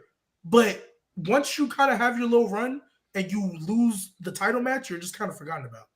Like, bro, I totally forgot Deonna Purrazzo and Thunder Rosa had a feud. Insane. And it was that should be elite. But let me get to these super chats before it's on Collision. Oh, after that, stop putting your. Oh my gosh. After you read them super chats, can Nate get into his take and see? Yes. Oh Lord. Oh boy. Nate got some of these are from earlier, but from Random Guy Speaks. What's up, Random? People still hating on Jey Uso winning the Rumble only on the internet because they love him in. Only on the internet. It's not a real place. Yeah, Charlotte winning the Rumble still ain't moving me. It's not moving nobody. She need to go ahead. Yeah, I was gonna say nobody. Tiffany whooping that ass, bro. We got faith, bro. One more for the road. # support No Name Wrestling. Appreciate you, Random. We're gonna get you on here one day, Random. Yes. We need more crash outs. My dad. Oh yeah, Random is a crash out. From Leaf Diggy, what's going on, man? Salute panel. Shout out everybody. He said Malik Willis should start over Jordan Love. That's a crazy take. That was a real take. I forgot about that. Internet's not a real place, guys. And then from New Era Wrestling with 10. Oh my gosh, $10. Appreciate you. That's Riddell, bro. What's going on, Riddell? I agree with G Baby, as everybody should. A lot of them weren't doing anything. Also, I do think the flourishing of NXT talent, addition of Evolve, and now the TNA deal, you got to make tough moves. Yes, I actually do kind of agree with that. Evolve, they've been doing that. It's just now it's going to be on TV, but Evolve has been a thing. And now it's WWE Evolve now. Yeah. So on Tubi. Yeah, on Tubi, which I'm not about to get a Tubi subscription for that. So it's free. I was gonna say you don't even need a subscription. Yeah, it's Tubi. Free? Oh, okay. Yeah. Then okay. Yeah, you think people actually pay for Tubi movies? I don't know. Yeah, you crazy. Yeah, you crazy. I don't know. Everybody is a motherfucker. But because like Matt Riddle came from Evolve, right? There's been a bunch. I mean, the A highlight. lot of people. Austin Theory. I was about to say the highlight. Darby Allin was in Evolve for an episode. The highlight. No, they had some. The highlight packet they showed had like basically everybody that's in WWE. Right yeah, no, some big names have come through Evolve. A lot of people went to Evolve. A lot of the NXT champions from Black and Gold went down to Evolve. Like Adam Cole went down to Evolve to defend his title. You know, a lot of people did. Yeah, so it's nice. I do think the TNA partnership is super important because that's their pipeline. That's their next pipeline. Yeah, that's literally their pipeline. Where is Scott D'Amore? Is he hired anywhere? No, not yet. That's a shame. I'm really. No, I think he's got his own. Wait, doesn't he got his own promotion? Canadian. Yeah, he got his own little Canadian promotion. But I'm really upset that TNA had this partnership without Scott D'Amore. I'm really upset that he didn't get to. Oh, they'd be cooking so hard, bro. I'm really upset that he doesn't get to reap the benefits of all the work he did. Scott D'Amore, you wanna give us Josh Alexander? You know. Hey, John. Hey, I'm not gonna lie. I've never said this out loud, but I started paying attention to TNA because of Josh Alexander. Did you see? Josh Alexander's like that. I tagged you the other day. Did you see it? Oh yeah. You didn't see it? Josh Alexander's having his final TNA match. He's gonna be I did see that. He's gonna be a free agent. Yeah. Go ahead. You don't Triple H gonna call him like, listen, yes, how much do you want? I knew TNA was cooking when Moose did his call your shot gauntlet thing or whatever it was called in front of the kid, bro. Pinned him while the child was still in the ring, bro. I'm not the biggest fan of Moose. But I loved that moment. I was like, okay, Moose, I rock with you now. Which, and side note, this is just very, very off topic. Does Swerve still have his little henchman? Is that still a group? The Mogul Embassy? No. That's gone. Okay, cool. I was gone like when he was champion. Hey, I'm still trying. I don't watch Ring of Honor, and I'm still trying to catch up on AEW. So with that being said, why the hell is Brian Cage still on my TV? If I see Brian Cage in the Murder Hawk, Lance Archer. What a name! Remember when Lance was cool 3 years ago, yo? Was he? Yeah. No, he was. Nah, he was a shit. I Him never and rocked and with Mox Lance. used to kill each other for no reason. I Yeah. never rocked with This is Lance before Archer, I'm not Mox gonna was lie. spamming the blood too. This is like, Yeah. he Oh, was this is cooking. before he was spamming the blood. Okay, maybe he Bro, was. he was cook, bro. They was cooking, bro. Like, but I think Lance Archer started going downhill when he fucked up his moonsault against Eddie Kingston for the Full Gear qualifier, and like, I was pissed. I was like, why the fuck are you doing that, bro? You too you big for that fucking, you shit. fuck it way too fucking. Yeah, What but, the fuck wrong with you? What time is it? All right, we got 15 more minutes. Go ahead, Nate. Let's get into Ah, what you shit. want. All right. So Cook 'em. we was talking about this in the group chat. So I know we always compare Bianca Belair to John Cena, you know, because at one time she was facing women's division, Super Bianca, all that stuff. I think it's time we have a somewhat uncomfortable conversation. Not really that uncomfortable when you really break it down, but it's gonna shake some people. It's gonna shake some people. Bianca Belair is not John Cena. Bianca Belair is Batista. Hear me out. You remember when John Cena and Batista were on the come up? Who rose first? Batista. He had the feud with Triple H. He was in the main event of WrestleMania. He was on the bigger show to start, while John Cena was on the B show, SmackDown. Now, granted, they switched fairly quickly, but still, Batista was still main eventing those pay-per-views after Mania. He was going because he had the feud with Triple H. Yeah. And afterwards, Cena would swap, and then Cena would eventually be the face of the company, number one. While Batista was still a top guy, he just was right behind John Cena. And while being the face of any brand in WWE is a major accomplishment, John Cena was the face of the A show. Batista was the face of the B show. And if they were ever on the same show, i.e. Raw, but John Cena was 1A and Batista was 1B. You flip that with Bianca and Rhea. Who rose first? No, I knew Bianca. it. Bianca rose first. She main evented WrestleMania first. She beat Sasha Banks. I believe the same WrestleMania, Rhea Ripley beat Asuka for the Women's Championship. And that was not the main event. And so for a while, longer than Cena and Batista, I will give him that, Bianca was like number one. She would, when you looked at Rhea and Bianca, she was number one. Bianca was 1A, Rhea was 1B. She was the one getting the main event. She was the one getting the big push, to the point where we were comparing her to John Cena. And then something shifted when Triple H took over. For whatever reason, Triple H just happens to favor. I'm not insinuating anything. I'm not. So don't run context. Don't try to put this out of context. He favors Rhea more. And it's been very clear since about 2023, once Bianca lost that title. There was a shift. And now you look at it, Rhea is 1A, Bianca is 1B. If you put them side by side, Rhea is the bigger star right now. And it shows because they're putting Bianca in the tag team division. And she's stayed in the tag team division for a while. And honestly, ever since she lost that title to Asuka, she hasn't felt like the star that I believe that she should feel like. And I feel like Rhea has hit that point where she is considered one of the faces, one of the major faces of the company. I feel like Bianca had it at one point, but she didn't have it like Rhea. And I feel like she hasn't still hit that point where like she should be one of the faces of the company. He's cooking. But she's still a big deal. She's still a massive star. She's still a big draw, just like Batista was a big draw. But you could slap a world title on Bianca just like you could slap a world title on Batista. But the fact still remains, Triple H favors Rhea Ripley more than he favors Bianca, just like Vince McMahon favored John Cena more than he favored Batista. You don't see you don't see Bianca, you don't see her side by side with any prominent male figure. But Rhea Ripley, she's going side by side with The Undertaker on the Raw Netflix premiere. It's not a bad thing. And this is not on Bianca, by the way. This is not, I'm not knocking on Bianca. This has nothing to do with her. I think she's a tremendous talent.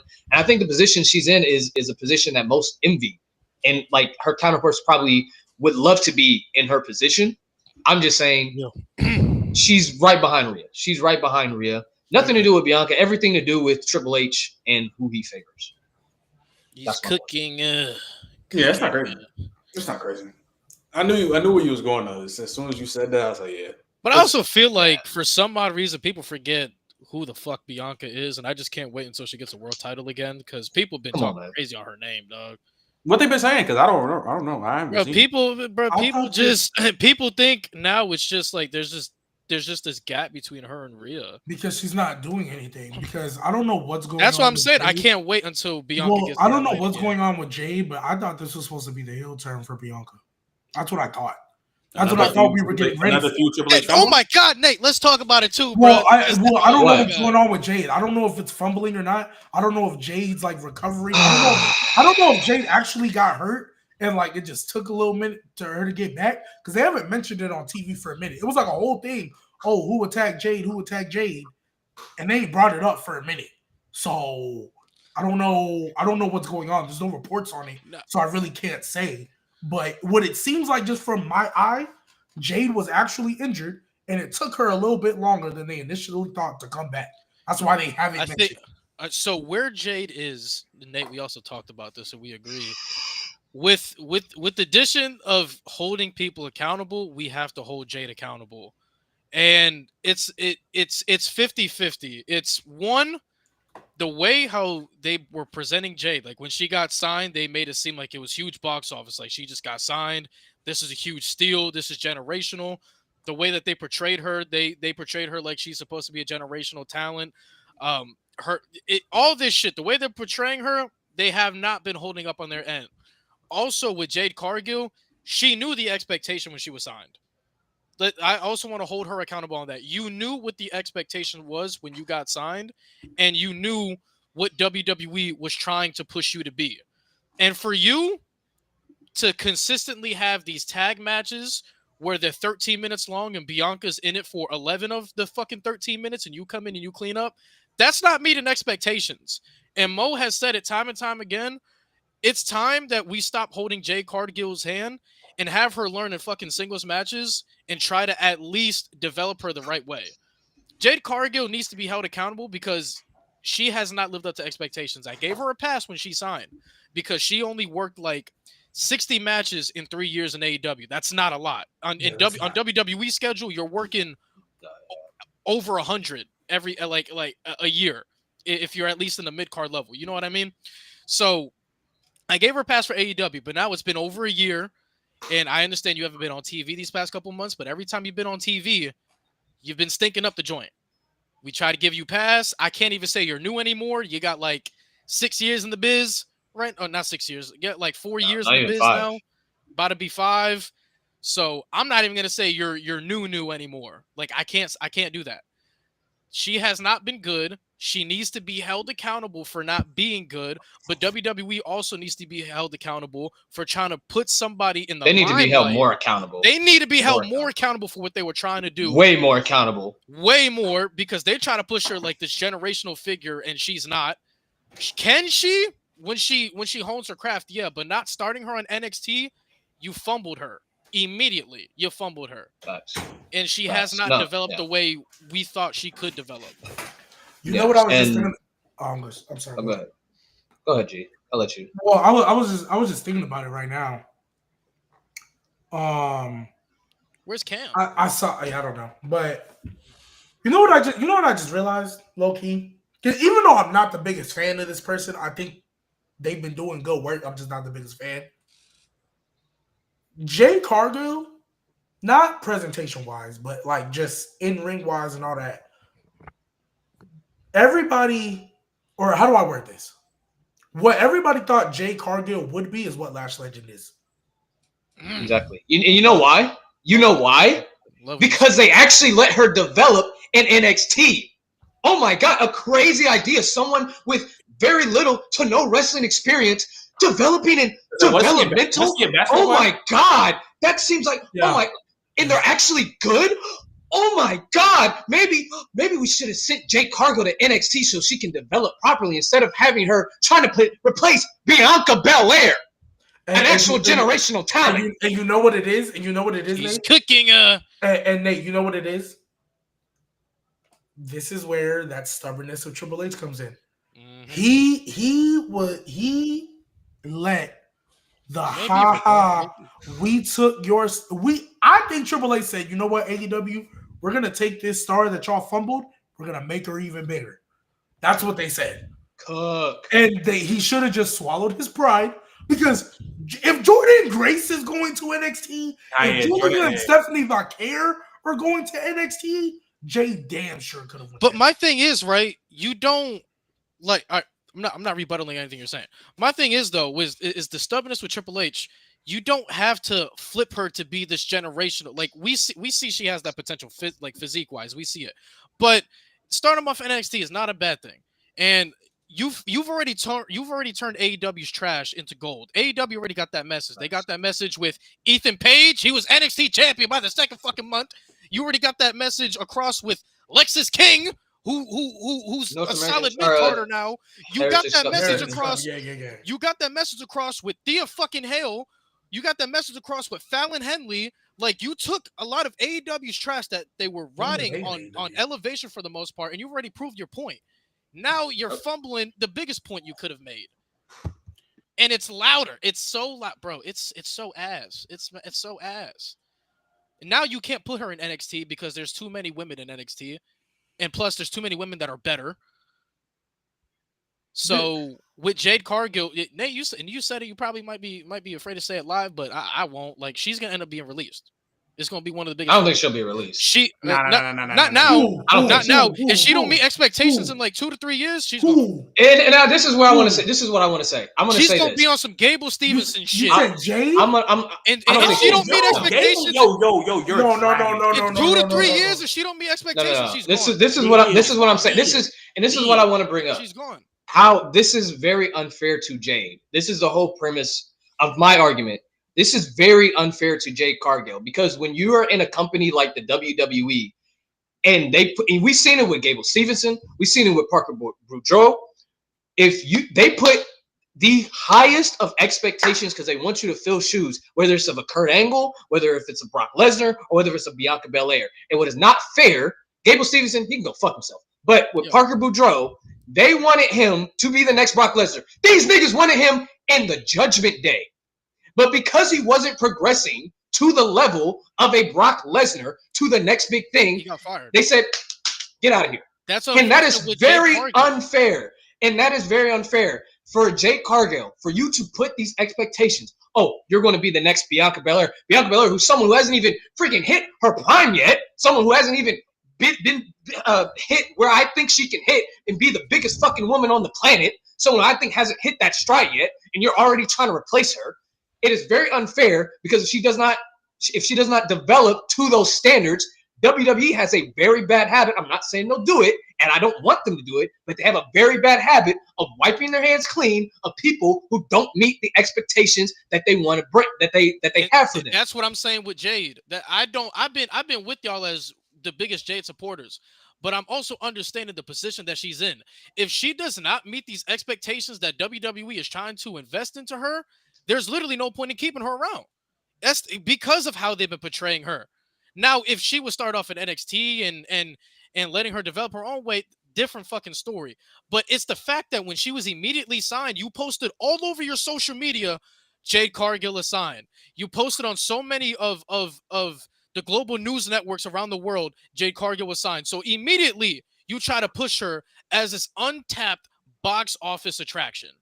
And if she's not going to meet those expectations and eventually groom her talents into a box office attraction, what can WWE salvage? They won't. They can't because of what they put on her, and it's not her fault. So before we end, this is what I'll say when it comes to the J thing, right? If we just look with an objective lens and we look at from when she came in the Royal Rumble, because obviously she signed way before that, when she came in the Royal Rumble to the last time she was on TV, I think we were on track to getting, in a sense, to where she was supposed to be. Right. Her presentation is that of a superhero. She's the physique, the body, the height. She's one of the biggest girls on that roster. They're presenting her as a superhero. Right. So I get it, right? And again, we've always given her the thing where you only wrestled 60 matches in 2-3 years when niggas are doing that in 2-3 months in WWE. So we got it. And I think she was on track. I think she had gotten better progressively in the ring. Her promo skills or whatever, they're not bad. She can tell a story, but they're not like, ooh, I got to watch that promo She again. don't got to say much. She don't got to say much. Yeah. She doesn't. So she was progressing. I think, personally, because again, I haven't seen a report on what's going on with her, so I don't know if it's one of those things where like, because like for even though it's obviously nowhere near the same, I always try to think back to the Bray Wyatt stuff. We didn't know what was going on with him, and they never told anything. They just said undisclosed injury, whatever the case. We didn't You know. can even compare this to Keith Lee. You just yeah, Keith Lee too. Keith Lee too. We didn't know anything that was going on, so I'm really trying not to speculate. And even though we don't want to hold her hand, I'm trying to give it a pass because she's been off TV for a while, and it's clearly for a reason. So I'm trying to let it slide with that.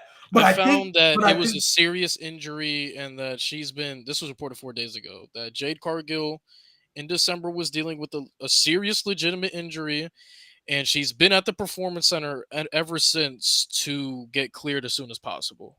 Okay. So with what you just read, I think that's what's kind of hindering this, because that's why they stopped mentioning it. Yeah. They haven't mentioned who attacked Jade. That was Bianca's whole character purpose, right? And we thought Naomi might have done it, or maybe Bianca was the one who actually did it, because you can do even though it's a lazy story, but you can do the whole, oh, I got tired of you stealing the spotlight because I'm the EST. You could have did that. It would have been lazy, but you could have did that. So I think with everything, but if we just look at how she progressed from Royal Rumble to now, I think she was getting there. We knew it was going to be a minute, right? I think Jade, when Jade hits her peak or sense, it wasn't going to be till her second, maybe third year actually in the ring consistently, right? Because we were going to get through this Bianca feud, right? I mean, she came into the company staring off Charlotte. That was an option on the table, right? We kind of figured that was just going to be hey, here we go, right? Like, there you go. There's your match. So there's multiple things, but I do think, and then now we also have to remember with this injury, because she's inexperienced as she is, there's going to be a little bit of a relapse period where she got to find her footing again. Yeah. They're going to put her in squash matches. They're going to slow it down. But I think it's on the way. Bianca and Naomi, as much as I'm happy for them, as much as I think they're not doing bad with the tag titles. Right. All of this could have been avoided. And I'm going to say it again, and then we can end the show like that. All of this could have been avoided if Triple H didn't get peer pressured. I 1,000% believe Triple H got peer pressured into introducing the mid-card titles. Those are one of the few times I feel like Triple H has listened to the internet. Triple H works best when he doesn't listen to them, right? Unless he's listening to me, because that's how I saved Mania 40. So, unless he's listening to me, every time that internet, because he starts to feel the pressure in the press conferences too when they start to ask about, booking, like when they asked him about your disparity booking black people versus white people. And he was just kind of like, I don't see color. I book like for the band. But you can tell it made him uncomfortable. So with the and we all know he has not been great booking this women's division. So I think he felt, okay, fine, let me give them what they want. Let me introduce these mid-card titles. And even though the mid-card titles in theory are not bad because it works perfectly at NXT, they have the depth. NXT showed me, even in 2.0, when Mandy Rose and Toxic Attraction were carrying that brand, right? They showed me that they could tell multiple storylines with different women at the same time. Yeah.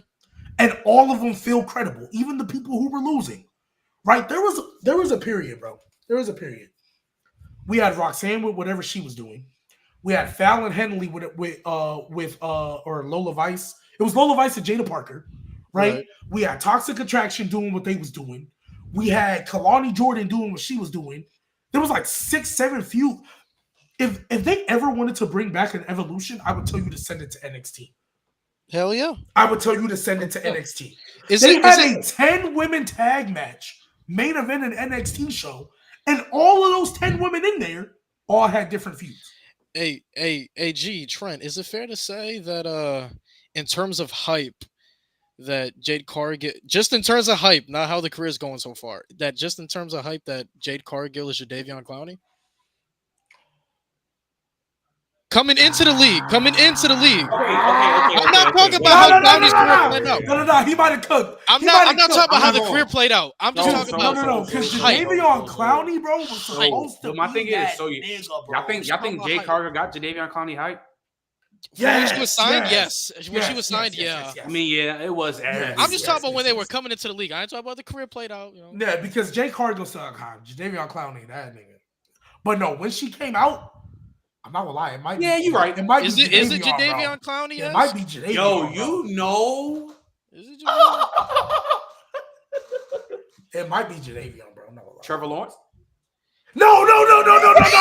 That's Don't that's do that. gross. Don't do that. Don't That's do that. fucking Don't gross. do that. Don't do that. This Don't is do that. gross. Don't do that. Don't do that. Don't do that. Don't do that. Don't do that. No. Okay, sorry. Okay, sorry. I God left. damn it, Okay, Cam. We sorry. talking Okay, about your favorite wrestler, Jade Cargill. shut up. Sorry. We're gonna get back to that. I just want to say. I just want to say. I'm sorry for leaving while you guys are in the middle of countering acting me. I want to make it seem like I wasn't listening to what you were saying, so I just left. My mom called me. You know, when mom calls you, got to go out there. So Yeah, no problem. So give your I'm give your quick take on Jade Cargill before we gotta go. Oh god. Oh god. Oh shit. Why would you get? Can she have a 2023 clown a year? I wasn't necessarily comparing them as players, just the hype, but she Just the hype of her coming in, like Yeah, like she when, might be Jadeveon. when they, bro. She was literally on Sports Illustrated, Bleacher Report, ESPN, CBS. Everybody was reporting that she signed, bro. I mean, I'm just saying that might be. You know what I'm saying? for a woman that has been hyped up as much as Jade Cargill has been, WWE. If I'm gonna keep it a bean, I think her. If I'm gonna keep it a bean, I think her AW run has been better than her WWE run. By the way, and I want to say this: if they do the Jade Cargill Bianca Belair feud, my only hope is Bianca is the babyface and Jade is the heel. It's a babyface Jade Cargill sound. I'm not even trying to hate on her. Babyface Jade Cargill sounds cringe. That sounds absolutely cringe. The Jade Cargill I want to see on WWE television was the Jade Cargill that was on AEW television. Where she was on TV talking about how I'm that bitch, I'm untouchable, this and the third. Where she like, Tony, cut the shit. And that's the Jade Cargill I want to see on my television. If I got to have her on my TV, which I don't want, if I got to have her on my TV, I would much rather prefer the AEW version of her on my television. And doing a Jade Cargill Bianca Belair feud where Jade is the babyface and Bianca is the heel, I don't think that is going to work. If the Jade Cargill Bianca feud is going to work, Jade has to be the heel. She has to be. Jade has to be heel, and she has to do her. Jade has to be heel, and they just need to let her do what she was doing. You're being too nice. You're not telling the real feelings you got about Jade Cargill's run so far. You're not being nice. You're being too nice. Oh, I said her run's been ass. I'm waiting for everybody else. To wake up. And I'm waiting for everybody else to wake up and realize that this woman is not good. And y'all cannot. And y'all say, and the people in the comment section and the people on here, y'all cannot say I only feel this way about Jade Cargill because she left AEW for WWE. Because if you go on YouTube, there are plenty of videos of me saying in AEW through 2022 that this woman is no good. So y'all cannot call me a hypocrite. Y'all cannot sit there and say, "Oh, you only like." So you flat out think she sucks? Yes, I don't think she's good. Jesus. Somebody said Reggie Bush might be a better comp. I don't know. The draft class Jadeveon Clowney was in. I don't know, man. That might have it. But that was it for today. I know people got to get ready for Super Bowl and all that stuff. So we appreciate y'all watching us. I know we had an earlier time slot. We'll be back to our regular one because we will be your prime destination every Sunday. No more football after this. So we are gonna go get ready. We gonna watch the GOAT do GOAT shit. 3P baby. 3P baby. You know what, Mo? For someone who keeps calling people a merchant, you sure are not show up to the show merchant. I've been on that shit lately, side Mo. Mo, thank you, Lewis. Thanks for letting me on the show. I'm sorry if you sent the link and I no, you can. You can join next week. I'll let the guys. I don't think the guys will mind. You join next week. I don't even know what we're talking about next week. But hey, nobody knows. But we'll be here. I think it's one of my episodes. Yeah. I think it's one of my episodes. We didn't even announce to y'all. So Nate, you won both. Yeah. So we had this little thing before we get off for real. We had this little thing where we had during the Royal Rumble, everybody had an entrant, and if your entrant spot won the Royal Rumble, then you got to have your special episode. And Nate won both. Nate. Well, because of course he got Jey Uso. Of course it's Nate. And then of course he got Charlotte Flair. So Of course it's Nate out of all people. Yeah. So so next week, I've talked to Malik already. Next week, we're going to be doing a special Black History Month episode. We're going to be talking about Black wrestlers, honoring Black wrestlers of the past, the present, and of the future. It's across all brands, all shows, WWE, AEW, TNA, whatever you like. We're gonna try to shine some on the old people, like Big Back Johnson. You know, we're gonna be shouting them out. Hey, shout out Michael Tarver. Who's the black guy? He got his name. He got his name. Who the black guy at Nexus, bro? I get the Glazed Ring of Honor Jay Lethal. My Glaze is gonna be insane. I'm gonna bring out some names you niggas ain't heard since the 50s. You gonna be like, who the fuck? I'm bringing out some names you niggas ain't heard. Oh, bro, yeah. y'all know Cam stands King Kong Bundy, bro. King Kong Bundy. That's crazy. King Kong Bundy is fucking awesome. You gonna respect King Kong Bundy while I'm here, Lewis. King Kong Bundy. I didn't say it. I just said you like King Kong Bundy, bro. Damn right, I like King Kong. Right. He's better than Brett. He's better than Brett, you know. Shut up. I'm gonna get up. That's crazy. That's crazy. And then the next episode is a bit of a surprise. It's gonna be. Don't piss me off. All right. Oh no. It's gonna be good for us. I'm working on it right now. Us or you? It works. Oh, him. I'll get out of here. Thank you guys for letting me on the show. I appreciate it. I'm going. Always, brother. You can come back next week. I'll let the guys know. But once again, if you have not been living in the world with everybody, if you have been living under a rock, go subscribe to the No Name Wrestling page. If you're watching on it right now, like the video, leave some comments. If you're not watching on it right now, because we come from multiple platforms, go subscribe to the No Name Wrestling page. Go follow our TikTok if you still got it on your phone. Go follow the IG. We got all the clips coming out. Listen to us on Spotify just in case you can't watch it live. Appreciate y'all always, man. We are on the road to WrestleMania. I feel like we should do something for WrestleMania. I feel like we should have like a competition ourselves amongst the panel. We'll talk about it. This is gonna be on what? This is gonna be our third WrestleMania together? Yeah. Second one under second. Second one under no, we had 39 last year and this year. Well, 39. Oh, this will be our third one. Yep. Yeah, 39. We were still PC though. Oh yeah. This is our second. So this is our second do one. We do who can get the most matches right type shit? Yeah, let's do a prediction thing. We'll talk about it off here. Yeah, we will. I love it. But again, appreciate y'all, man. Y'all go enjoy y'all Super Bowl. I would have won on 39. I was the only one that had Roman. Oh my god, crazy. Bro! You know what's crazy about 39? I would have won, bro. 39 would have been a 28-3 because I got everything right until we got the Oscar, until we got the Finn, and then we got the Cody. I would have been heated. Oh my god! Actually, I didn't have Gunther winning. I had Sheamus winning, bro. But, I mean, obviously, we wouldn't have counted like the Shane McMahon stuff because that was bad. Yeah, no, that shit. But like the tag team eliminator, the both of them, all of that I had right. Like, wow. Mo said, "I'm gonna lose." That's crazy. Yeah, he can't predict for shit. We know. Yeah, Mo can't predict for shit. He be talking about something. Yeah, actually, let me not talk shit about him while he gone. That's crazy. That's crazy. Hit him with that shit, Nate. Oh yeah, as we leave. Yeah, I met the GOAT in person. You did meet the GOAT in person. Check my IG. Even as a great host, this is how we gonna end it. Yeah. We'll see you next time. We might see the GOAT do GOAT shit, baby. Yes, sir. Yeah, don't ever say I'm not a great host.